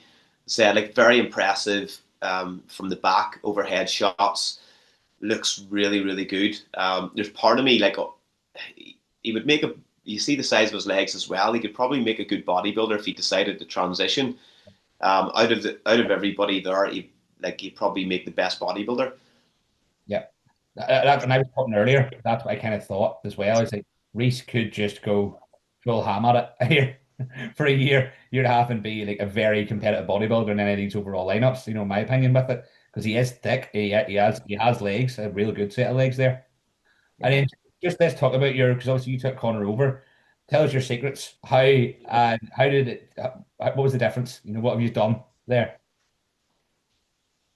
I don't know. I think for me to say too much, like in terms of it's just taking a good athlete and just trying to find the 2%. That's all I did this year. And like I took him over maybe I don't know 5-6 weeks ago or something like that.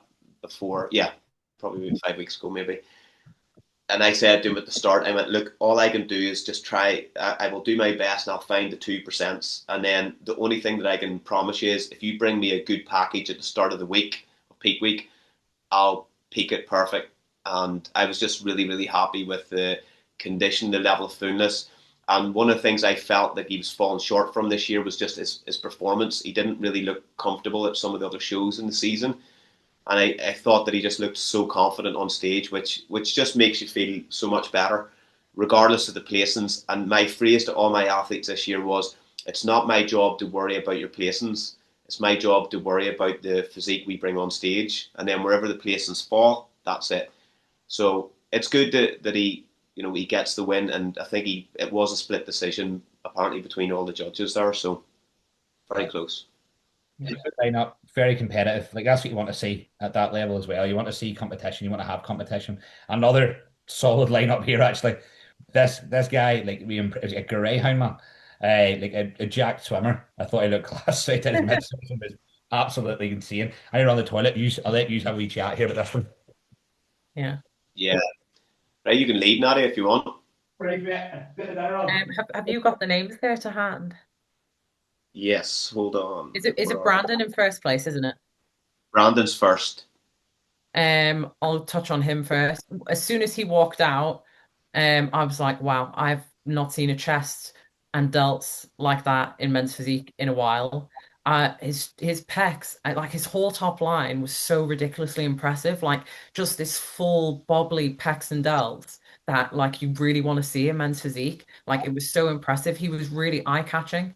I thought he had really good posing as well. I thought his condition was spot on. I think he was a really well-deserved pro, and I think he'll do well in men's physique pro division.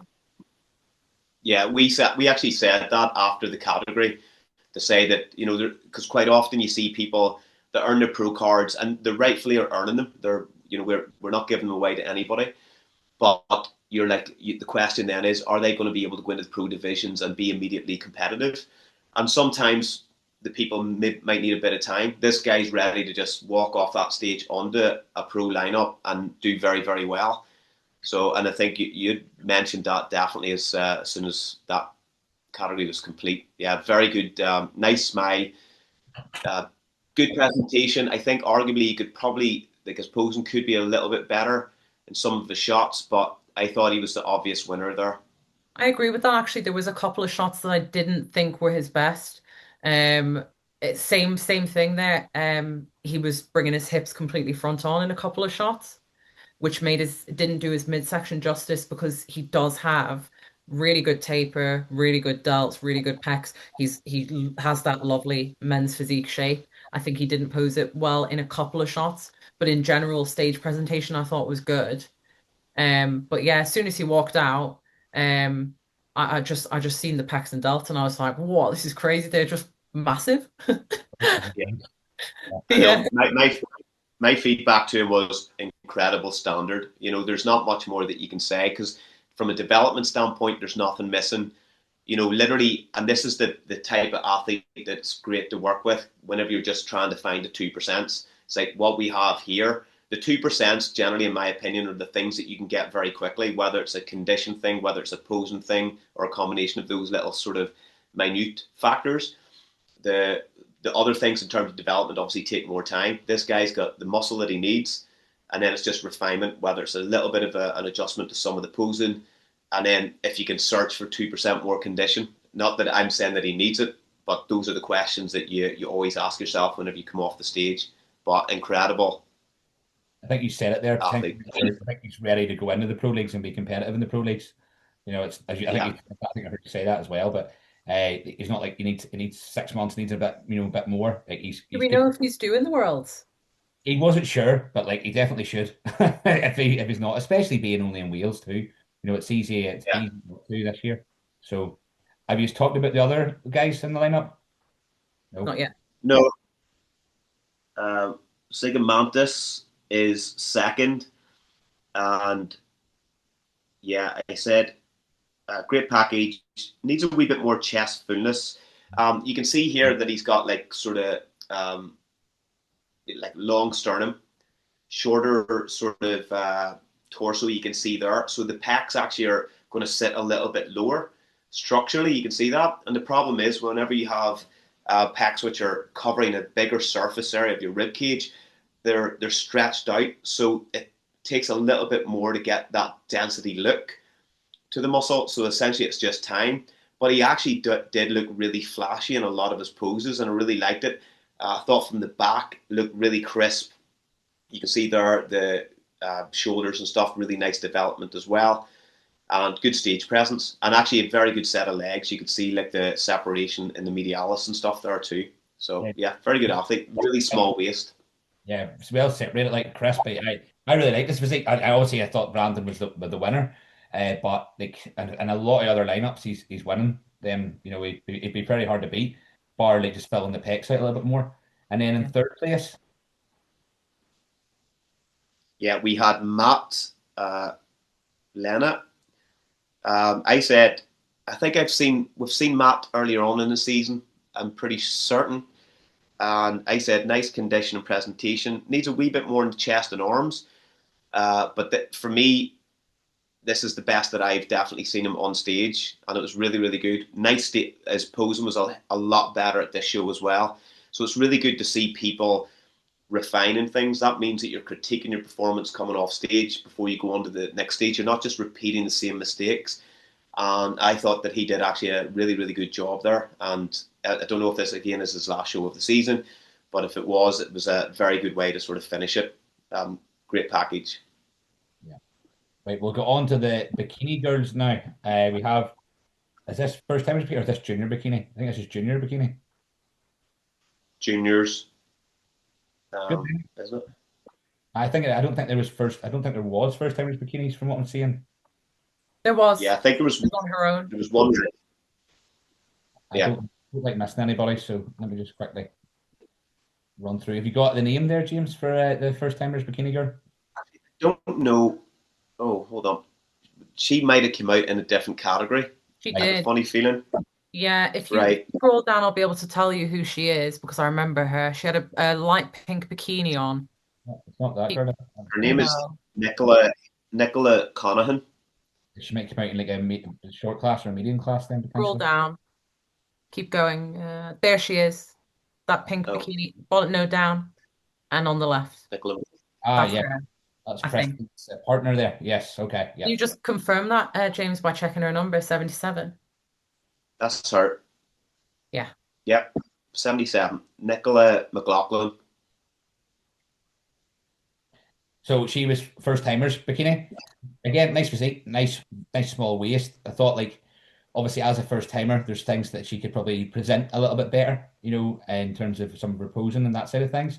But it's a good base. It's a nice physique. She's long, she's tall. I think it always helps having that sort of longer limit and it creates a nicer structure too. I really liked her. I thought she had a lovely shape. I think she has really good potential for bikini. As a first timer, she just needs to refine what she's got. So just a little bit more muscle overall, a little bit more conditioning. But I thought, yeah, she's got good potential for bikini. Yeah, the feedback I gave was great package. Nice, really nice smile. Look, for a first timer, that's difficult to go on and look like you don't have your lips stuck to your teeth, but she smiled really well, which obviously puts you at ease. Yeah, and I said it's really good for a first timer and great potential as well. For a first timer, again, great stage presence. I thought her condition was actually quite good, but there's always like a little bit more room, and particularly whenever you're being compared to girls that in the open categories there. Um, I said like just overall muscularity and a little bit more overall condition. Pretty much what Nadia said there, bang on the money. So yeah, but she's structurally, as you said, Neil. I do think these categories longer in the leg a little bit. Good sort of proportion between the lower and upper. So structurally, she's got everything there. It's just a little bit more muscle overall. And She'll be really good. as we said, like, that tends to be the thing with the first timers classes. It's like I like to see right who's got like potential because it's only again it's your first time competing, so that's where you can kind of gauge a lot of things off. And again, it's not a bad thing standing in against the open guards as well because you can kind of go, well, let's a measuring stick as to where I'm going to stand in the next few years, because that's what you want to do. You want to use that as a platform really to then push on from as an athlete. Fair play to her Yeah. because it's really hard to be a first timer, and you're nervous going on stage. And she genuinely looked really happy to be there, and she was amongst open girls as well, not first timers. So I just think if she is watching this, like you should be very proud of yourself. Junior bikini, the winner, nice look, nice like long some sweeps in them quads like there is, and nice cap delts as well. Good level of condition, actually, as well for a junior bikini girl. It's a good level of condition, and that's like the actual girl in second place is pretty decent too. Just maybe not carrying the same level of conditioning that through the legs. This one was very close for me, between the two of them. I love both their physiques. I thought their condition was very similar between the two of them. Both brought good condition. I think the girl who won, was maybe, I think her presentation was a little bit better, and that kind of pushed her over the line. But both very, very good bikini girls. I remember them both having really nice side poses, like nice glutes, nice taper from the back. Both had good backs, good taper, small waist. So for me, this was very close. I thought they were both of a very good standard. Yeah. Yeah, I thought uh, very pleasing physique. Would like a little bit more confidence in her stage performance. Like so, you can't assess somebody's confidence whenever they've a gold trophy at their feet. So, like you see the smile and stuff there, that's a real smile. You kind of almost need to try and find that real smile whenever you're in the competitive part component of the show. So, whenever you're being compared, you need to make sure that you walk out and you have that level of confidence. Because sometimes whenever you've got two really good athletes like that, that can be the difference in it. But like you can see there, the level of muscularity, really nice structure. For me, it was quite close. The girl in second, I can't remember her name. Neve, was it Neve? Yeah, it was Neve. I thought like she actually needed a wee bit more glaze as well. I'd made that sort of comment too, which would have showcased a little bit more of her condition. But I thought like this was quite close between these two. Two very good athletes. I think I remember that now you're saying it. I remember on the day being like, I think she needs more glaze. And it was pose for pose for me at that point. Between the two of them, I thought they were both brilliant. But now that James has said that, I think I remember them both seeming a little bit nervous. Yeah, Yeah, even you and Claudia, I think her name's Claudia, after yeah, she was still very nervous. So, that again, that'll come in more shows as well, like we said there. But again, she shouldn't be too nervous, because the physique there can certainly speak for itself, especially as a junior there. And over the next few years, again, it's one of those you go, this girl's got potential now to really climb up the ranks within this sport over here. Both very lovely yeah. bikini girls. Both of Masters, them have potential. always enjoy the Masters classes. The winner here, lovely, lovely X-frame one. Was this what class was this? Was this Masters? I'm right in saying? Masters over 35, I Yeah, believe. good class. James, you can correct me if I'm wrong on that. Yeah, that was it. Yeah. Top three. Yeah. So we had Lindsay Graham in third. I said like a great showing in a very competitive category. Thought her stage presence was actually really good. Condition looked good. Thought it fitted the category really well. In terms of, let's see, great stage presence. Yeah, I just thought like maybe a little bit more over. Is not the right one. No.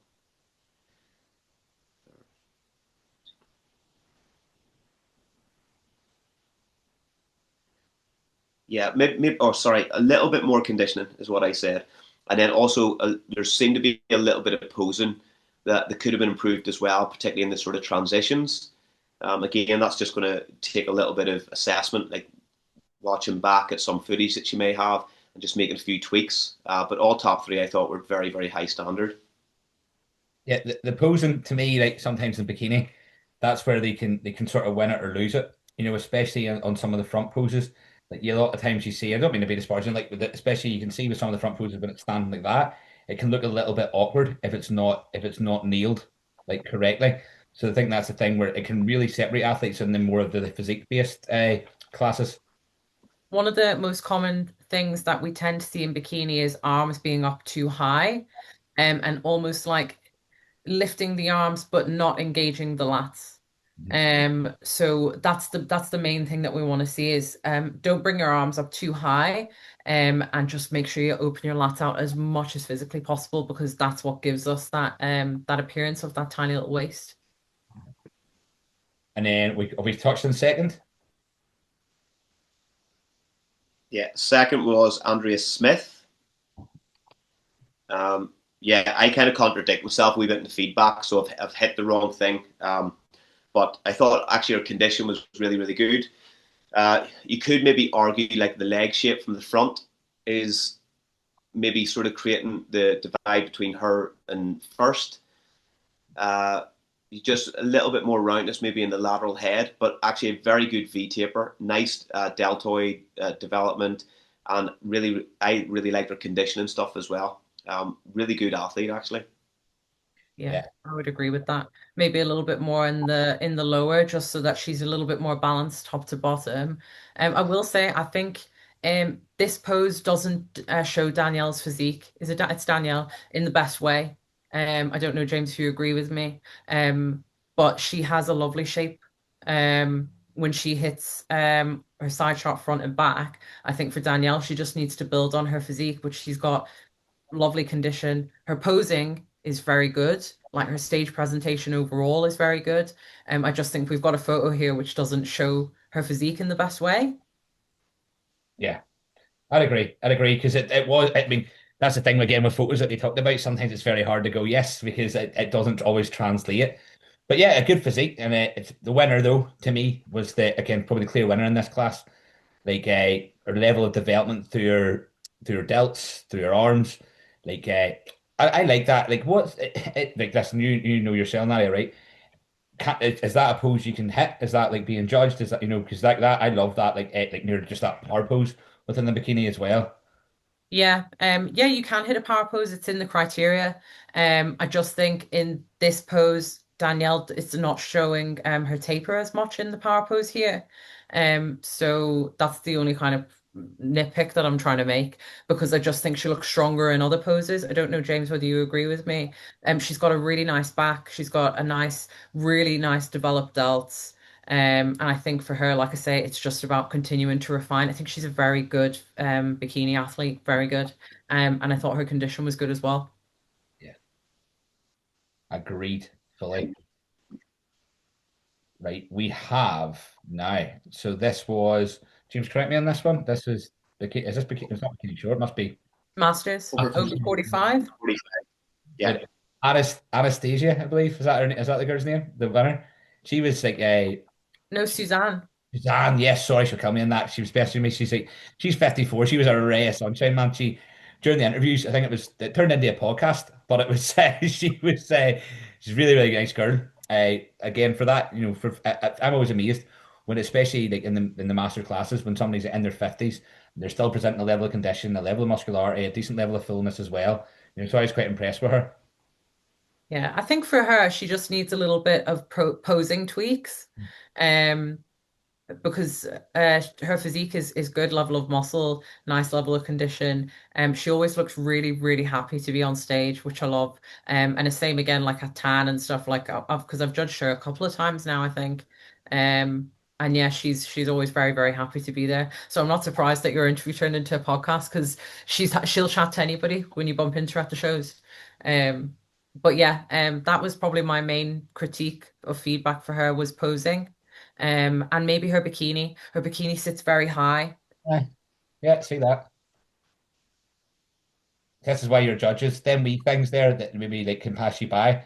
Like again, it's something I probably notice more within the male classes because I'm not quite as in tune all the time with the females. But again, that's a great point. Yeah. James, do you want to add to that? Yeah, for me that was really it. She actually has a nice. Your eyes are drew to her. Um, quite a very, very good strong structure. I think I'd said maybe a little bit more in the legs would be beneficial, but again, part of that's maybe presentation as well, as Nadia said. Knees, they don't look as bad in this pose, but there's some of the times whenever she poses, she is very crouchy. You can see just too much knee flexion, and it takes away from the proportions that she has. So those are like easy fixes that she could fix and walk on stage next week and make that look a little bit better. But yeah, I was definitely drew to her. She looked really good. And she had the best condition there as well. So that tends to, at that point there, and like she was confident definitely in her presentation, which again it draws the eye. Yeah. Well, we mentioned that we talked Second, about second and third. yeah, second place we have Olivia, and my feedback literally was nice presentation, but she just needs more overall mass. But she's great potential. She like a taller structure. I think like in terms of limb to torso ratio, she's got really nice balance there. It's just a wee bit more time, just developing in just a little bit more overall mass and maybe a little bit more in through the back as well. But again, the feedback I'd sent was she's really great potential, so she's just needs to keep doing what she's doing. Mhm. Yep, agreed. It's that taller look. longer limbs, longer legs. Like it lends itself. It's a bit like the long big clavicles in men's physique. It lends itself well to a good bikini athlete. Yeah, and third place just to finish off. It was for me just a good wee bit more condition is needed. Quite good presentation on stage. Posing was pretty good. I felt just a wee bit more condition. You can even see from the front profile there a little bit more. But again, she's a great foundation for this class, is what I said. Just needs that bit more condition. I think that's clear. I don't think it's when you're standing in lineups, it's easy sometimes when you're going through the process yourself and you're seeing yourself as lean as maybe you've ever been before, potentially. And then when you stand in a Yeah, class, you're like, okay, right, this is it requires that little bit more, and that's not a bad thing because again, that's fixable. Next time you come on stage, we have yeah, bikini short now coming up, I believe, and this is the bikini short class, isn't it? And yeah. this girl ended up, what's her name? Bex, is it? Is that correct? Ended up That being is Becky. Becky, the overall winner, the pro card winner. It's a good class again. This one, she looked phenomenal again, like stage presence as well. And that's not to say the other two girls, the second and third, they also look very good too. It was, but just her overall level of like presentation, condition, like she was very like this is what bikini should look like. Yeah, I thought she had really, really nice presentation on stage. Very smiley. Like the look as a whole was nice. And obviously she's won her pro card, so we know that she's of a good standard. But yeah, I thought she had a nice physique. The only thing I would like to see from her is her bikini sits really wide on her upper. Um, and you can see here like we're not seeing her lats as much because her bikini is quite like a big bikini cup. So I would like to see maybe a different shape or style of bikini so we could see a little bit more of her back. It just looks like it's restricting her a little bit. Um, but yeah, I thought posing was lovely, stage presentation was lovely, good level of condition. And for her, it's just a case of continuing to grow on what she's got and head on into the pro shows. Second place, another good athlete here. Yeah, me and James uh discussed her on the day. She had lovely presentation, lovely physique. Um I thought like a very, very nice bikini athlete, that girl. What's her name? Do you have her name there to hand?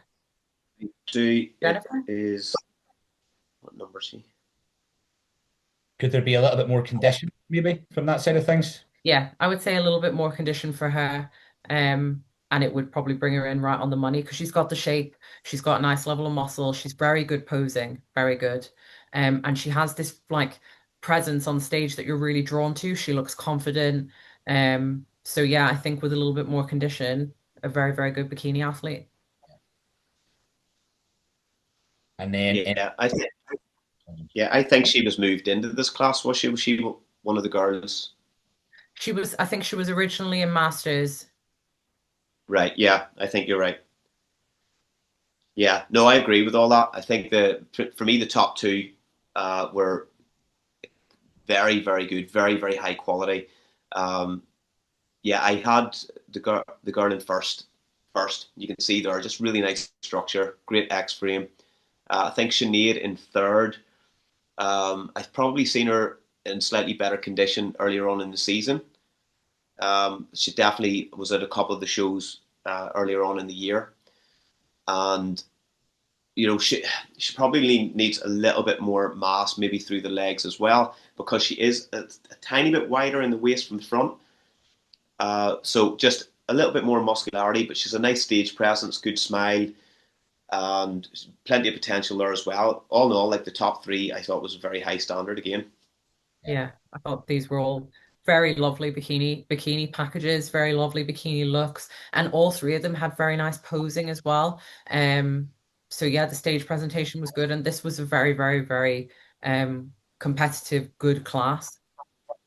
yeah, one of the stronger classes of the day in terms of like the depth of the competition within it for sure.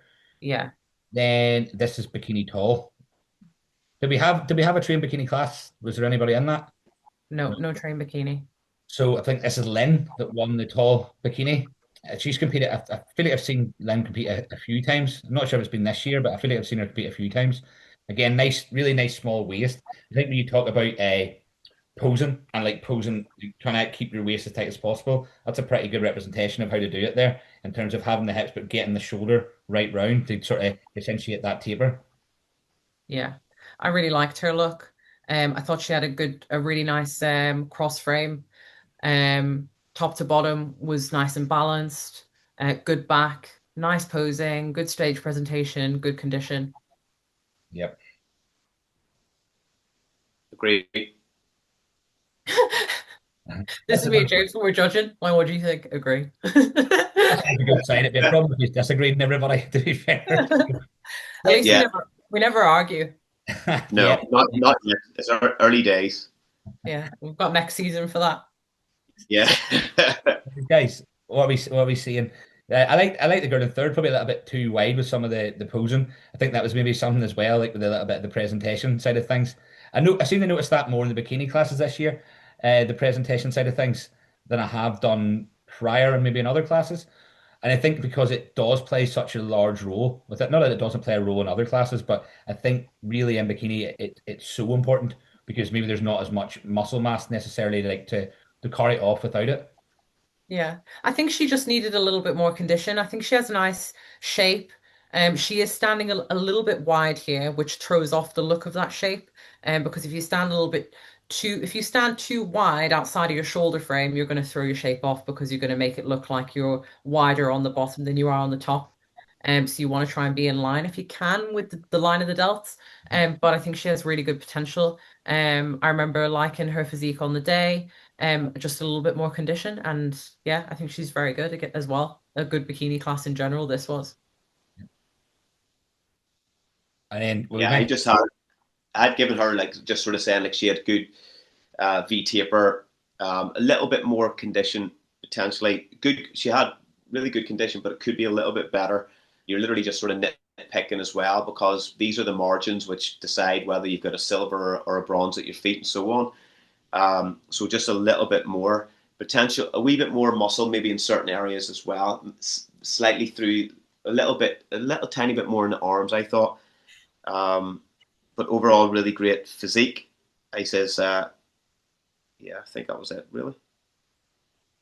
and What then did you have there for your for the second place, James? Second place, I had, let's see, great overall package. For me, there was a confidence thing there as well. So I had sent her the feedback and says I would like to see a little bit more confidence in your performance on stage. That particularly in like in any category, it's always important. I think like men's bodybuilding is probably the easiest in terms of mood. You can get away with kind of having like a little bit more of a stoic face or be a bit moody, whatever else. But I think like whenever you've got these type of categories here, you need to have that presence. You need to have that radiation coming off you as well. And whenever you have a fantastic physique like she does, I would just like to see her believe in that and walk on and show everybody, show it in her physique, but show it in her face at the same time. So I think that's just maybe a few more times running out on stage, a wee bit more practice, looking confident, and that'll come across. yeah, right. What we'll do, guys, is we've done a good job there. We think we give everybody fair time, but we'll go through these overalls and we'll talk about. I'll let you sort of explain why you thought the overall winner was the winner of the classes. I don't think we have like, and I'm not sure if we have like the pictures of the whole overall lineups. We do. Good. Happy days. So we'll start with our bikini classes here. So obviously the overalls for anybody that doesn't know, I'm sure they do. The winners of each and every class. That's what that'll do is there. So winner was Bex. Why was Bex the winner? And why did she take the overall title and the pro card? Go on, James, Nadia. do you want to go? I was going to say, do you want to go first? I think the bikini overall was very, very competitive. And I think Bex's edge, is it Bex or Becky? Probably go Becky. Yeah, Well, that's why we call her her nickname. I don't even know If you like her. Bex. I think Bex has edged it over there because, again, stage presentation, the structure of her physique, she fits bikini really, really well. Her posing was really good. Her condition was good. But yeah, like it's very tough because in an overall, every single physique has won that day in their class. So they're all really good. So when it comes down to it, you do end up just nitpicking because you have to at that point because they're all very, very good. Yeah. To me, she was the winner, but I mean, I thought the girl on her left or right, I can't remember the name now, but I thought she was close enough there.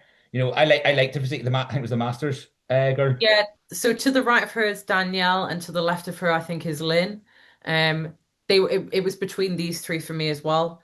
I thought they were very, very good. They all had um nice physiques. They all had a good level of condition. And then I think when it gets to that point, you're just going pose for pose. Who do you think looks the best in that pose? And also when you think of an overall, what you're looking at is who fits their class the best as well, who ticks the most boxes within their class. Yeah. So yeah, and Becky just kind of fit that description. A lovely physique, nice shape, and I think she has good potential Yeah. in terms of pro. Yeah. So shout out to Bex there, obviously taking the pro card as well, overall title. It's a nice accolade to go with into the pro leagues as well. That. Yeah, James, what would you like to add to that? I think that was it. I think like the top three for me, and that have like there's similarities in some of the structures as well. The guard Becky that won, I just thought she's such a small waist as well from the front, Yeah, which I think was probably one of the deciding factors. That just felt like the physique, even in kind of as she was more relaxed, still looked that for me it stood out a little bit more. But all in all, like the top three, those were the ones where my eyes were bouncing towards. But they ultimately just kept going back to her because as Nadia said, it's who do you think that is fitting the critique of that for that category. The last thing I'll say is if you actually look at all of their leg to torso ratios, they're pretty much the same. So there is whenever there's like if you have a look at that there, you bear in mind the height. You can see the height of the hip on each one. The leg to torso ratio is very similar in those three, and for me that's something that you can't train. You have to be given that, and then ultimately it's who builds the physique right over that frame will fit the criteria most. But any of those three are, potential pros moving forward. Nice. Yeah, that's a good point, actually. When you see that, we have men's physique overall, good overall lineup for men's physique. It was this year. I think like you said, they're all class winners. They all bring something to the table. Brandon just being that much like fuller, like he's all encompassing of what I suppose men's physique at this sort of level is. So albeit the other, especially the two guys either side of him, are also very, very good. Just that level of fullness and thickness through the chest and arms and delts. Like, when the men's physique was designed, it's like, what would you want to look like on the beach? I'd like to look like Brandon, please. yeah.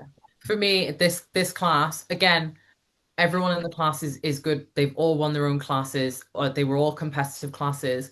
But for me, when they all walked out, like my eyes were immediately drawn to Brandon. It's the upper, and I know I've said this a million times, and people are probably going to think I'm talking about his chest so much, but it's look how full his chest is, how full and round his delts are.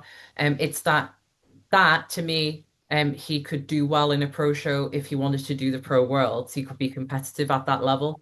And it's just about the refinement. His physique is just that little bit more developed, I think.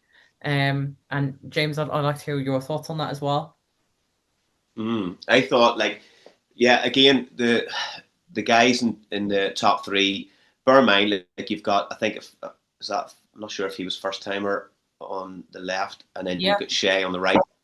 Right? So like these guys are they're wet behind the ears. They're coming into this sport. So there's going to be more shows where them two guys are going to be standing closer into the middle in these overall lineups. So the future's bright for them guys. The top three there, I thought looked really good. The overall standout was the right guy that won. That I think it's the Masters guy, isn't it? In 65, number 65, yeah, Masters physique. I thought he was brilliant, and as I said earlier on, he looked great in his lineup. But for me, he actually looked harder in the overall. And there were some of the shots, like the back shots, I thought he was just so crisp. It was really from the back, he was actually drawing my eye a little bit more. But Brandon just had, in the end, a little bit too much, as Nadia said, through the chest, shoulders, arms, and then there's the bubbliness of the muscle as well. Combined, it just creates such a good men's physique look. Yeah, agreed. Agree with the winners for sure in this show as well. Let me just go on to the figure first because that's how it tends to run. Where is the figure? Let's see the figure now. 2 seconds. Have that?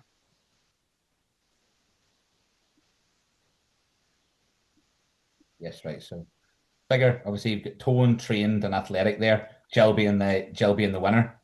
So Jill's a standout athlete always, like we talked about. Although we were trying our best to find critique, because I thought that's important too. Like I didn't want to go because a lot of times we do this podcast, we're like Jill's phenomenal, but how do we give critique? We can give critique to everybody. I think that's the thing with bodybuilding. But in these sort of lineups, like Jill still stands out so much. Yeah. For me, it goes back to what I'm saying about who fits their class the best. These were all very good competitors. And this was a competitive overall. But I think in terms of Jill being the winner, she just stands out. She's got this really impressive level of muscle with this really impressive like femininity on stage. The conditions always really good. Posing was good. Like she's just all round. She's just a very, very good athlete and very, very good trained figure athlete. And trained figure is a category that's very, very hard to do well.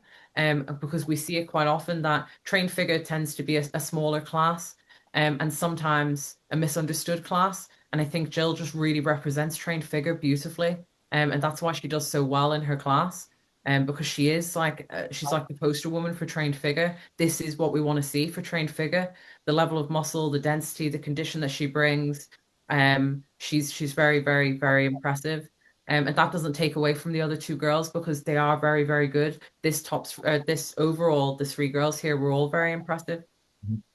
Yeah, I think you make the point about train figure or any sort of female class where it's one of the more muscular classes, having that degree of femininity, like that's like personally, that's what I think that's what the majority of the bodybuilding population want to see as well. It's still, yes, we want to see muscle, we want to see condition, but we want to see femininity within the female classes. And like Jill does that very well. I'm Yeah. sure we've all been at shows where we went, okay then. When we've been to, some of them shows. So like I think it's a credit to her and how she's done it and the length of time she spent to do it. It's been patience and perseverance to get to that point. Yeah. So we will go to the bodybuilding overall, where Andreas takes the win. Big lineup as always for the bodybuilding classes when we see it. Yeah, it's good standard, like, isn't it? As you say, it's Andreas's structure. That V taper when he hits that shot, it's like it's really, really hard to beat. And like can look good, but it's just not gonna like, with that structure, just difficult, just challenging. Like if you're placing the top three here, right? Who are you having? Like who's your top three in this overall? For me, in this 20. overall, sorry, go on. No, go ahead. You go first. Well, I was going to say, for me, it was between Andreas and athlete number 27, who was the Masters Pro. Yeah. It was very close for me between those two, Mhm. really, because Chris, the Masters Pro, Chris, his condition, crazy, fullness, really good. And the only thing that let him down was midsection control. And I think if it hadn't been for that, it would have been closer again.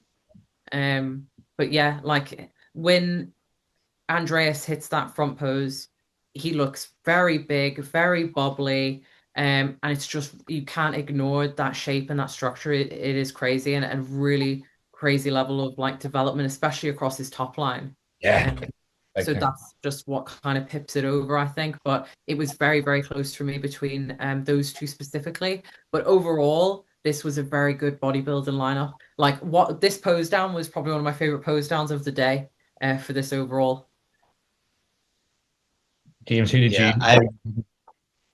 Yeah, I agree completely. I thought the more that Andreas is fantastic. I did think that early in the season he looked a wee touch sharper, And whenever 27 was posing beside him, 27 Masters guy you could see him just getting a little bit harder. Particularly, I could see it in sort of the side and the rear poses. Again, those are the poses that we couldn't see his midsection, but you could definitely see him breathing quite heavily through that stomach as the pose went on. The top three would out of them there would have been Andres. Forgive me for forgetting his name, the Masters guy, 27, and probably Cam would have probably closed out the top three, just overall size and mass and stuff as well, and the density of the muscles we talked about earlier. Yeah. Classic tall, very nice. They're all good. Even the young lad there, them intercostals and the serratus are pretty mental, like, aren't they? The quad feathering too at Yeah, such a young age. So, no, impressive and a very good show, guys, as well. And like I thought, done a pretty good job there. All three of us of getting that of working through everybody and giving everybody fair time. So like as we said, like in terms of it, to taking critique on board, and I was very aware that I wanted to give even some of like the top athletes there, like because I think it's good for anybody starting to see that at any point in your journey, no matter how high the level, there is always something that you can take and go and run to get better with. Because I've been guilty in the past of being phenomenal, but you can get better. We can all get better. Yeah, because at the end of the yeah, day, like you never want to take away from someone's hard work or feel like you're taking away from someone's hard work. It's always hard to give feedback, however constructive it is. But I think the main thing that I would like to get across, and I'm sure you'll all agree with me, like when it's your physique, sometimes you can feel like it's a personal thing. When someone gives you feedback, whether it's constructive or not, it can feel like it's personal to you. But it's not that, this is just bodybuilding, and the more critique and feedback that you can get from people, the better. And it's because we see a huge amount of potential in all of these athletes. Like, let's not get it wrong. Every single top three had an incredible top three. And even the difference between first and second place for a lot of these classes is like the smallest thing between two people. Just because someone's first and someone's second doesn't mean that the second place athlete isn't good. And just because we're given feedback or constructive criticism or critique, again, doesn't take away from the fact that these are top three athletes in the busiest show that we've had all year. Like, a credit to all these athletes because they're all amazing. Everyone looked good. Everybody was impressive to watch. And it was a really hard show to judge because the standard was so incredibly good. So when we give feedback like that, it's because we see potential in all of you athletes. And we want you to be able to go away and take something from it and improve on those things. And, we'll be the happiest judges ever when we see you come back next year and you've made those improvements. And, that's exciting for us to see the potential that we've got in Irish bodybuilding. Like, we've got some crazy athletes. And I'm really excited to see all these people come back next year and look even better again. And I think as a bodybuilder, if you want to be the best, you have to be able to take that feedback. I always send my check-in pictures to my harshest critics because I want to hear the feedback that I need to hear, not the feedback that I maybe want to hear. Yeah. I thought that was generally just a great insight as well into the judging, like your thoughts on it. And you'd see, like, some people like argue with decisions and stuff, or as you say, they take it personally. But you can see there between yourself and James there, and I'm sure the rest of the guys on the panel as well, that there is a very much a thought process. It's not just, we'll just mark that, mark that. There's definitely a thought process in terms of every athlete that's on that stage, as it should be. So we can, that thing that's commendable. And I do very much appreciate us coming on and doing that because I know we spent a lot of time there, but I think it's of like real high value to anybody that's either competing in the show or even thinking about competing or competing themselves to take that feedback on and how they can apply it within themselves. So I very much appreciate both your times on coming on and spending that time and giving your time up, and also for making that PC Ireland that much better now. Because part of the goal of this podcast from the start was to, and one of my personal goals this year was to was to make an impact in Irish bodybuilding, was to have people like yourself and the platforms that you both have to be able to come in and speak about it and show that it is a growing sport, it is a thriving place for bodybuilding, and if we kind of all work together on it, we can make it that much better. So I appreciate your time. Yeah, I'd like to just shout out as well to James because James has been a really big factor in the shows this year. Like the feedback, me and James have worked together to make that feedback better for athletes. That feedback that we give, it's not generic. We don't give criticisms just for the sake of giving them. It's very specific, and we have added that little personalized feedback box, which you don't get in other shows. And James is a big part of that. He works really hard on the feedback, and that's something that you don't get. I won't name other shows, but you don't get it when you compete at other shows, and you get it from us. And that's because, again, we really care about the athletes.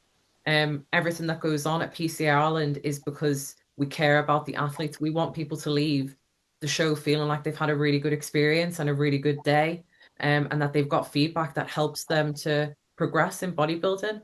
And that's all we really care about. We don't do this to make money or to benefit ourselves. We do it because we love bodybuilding, and this wouldn't exist without all of the people who come and compete in the show. So fingers crossed next year we get more athletes, and we continue to level it up, and we all work together as a team to do that. Absolutely. So, guys, go and follow both Nadia and James there. Always plenty of good content as well that they're putting out. And, it's a good insight into what they do themselves as athletes too. Oh, I put shite out there. I don't do social media anymore for a job, so my posts are probably shite. Follow James. But yes, guys, go give them a follow, and obviously, give yourself a follow. Go like, and obviously give this a wee share if you're mentioned in it. Stick up on the socials. It helps the platform grow. It helps getting the podcast itself out there. But yes, guys, thanks for watching, and I appreciate again both your time.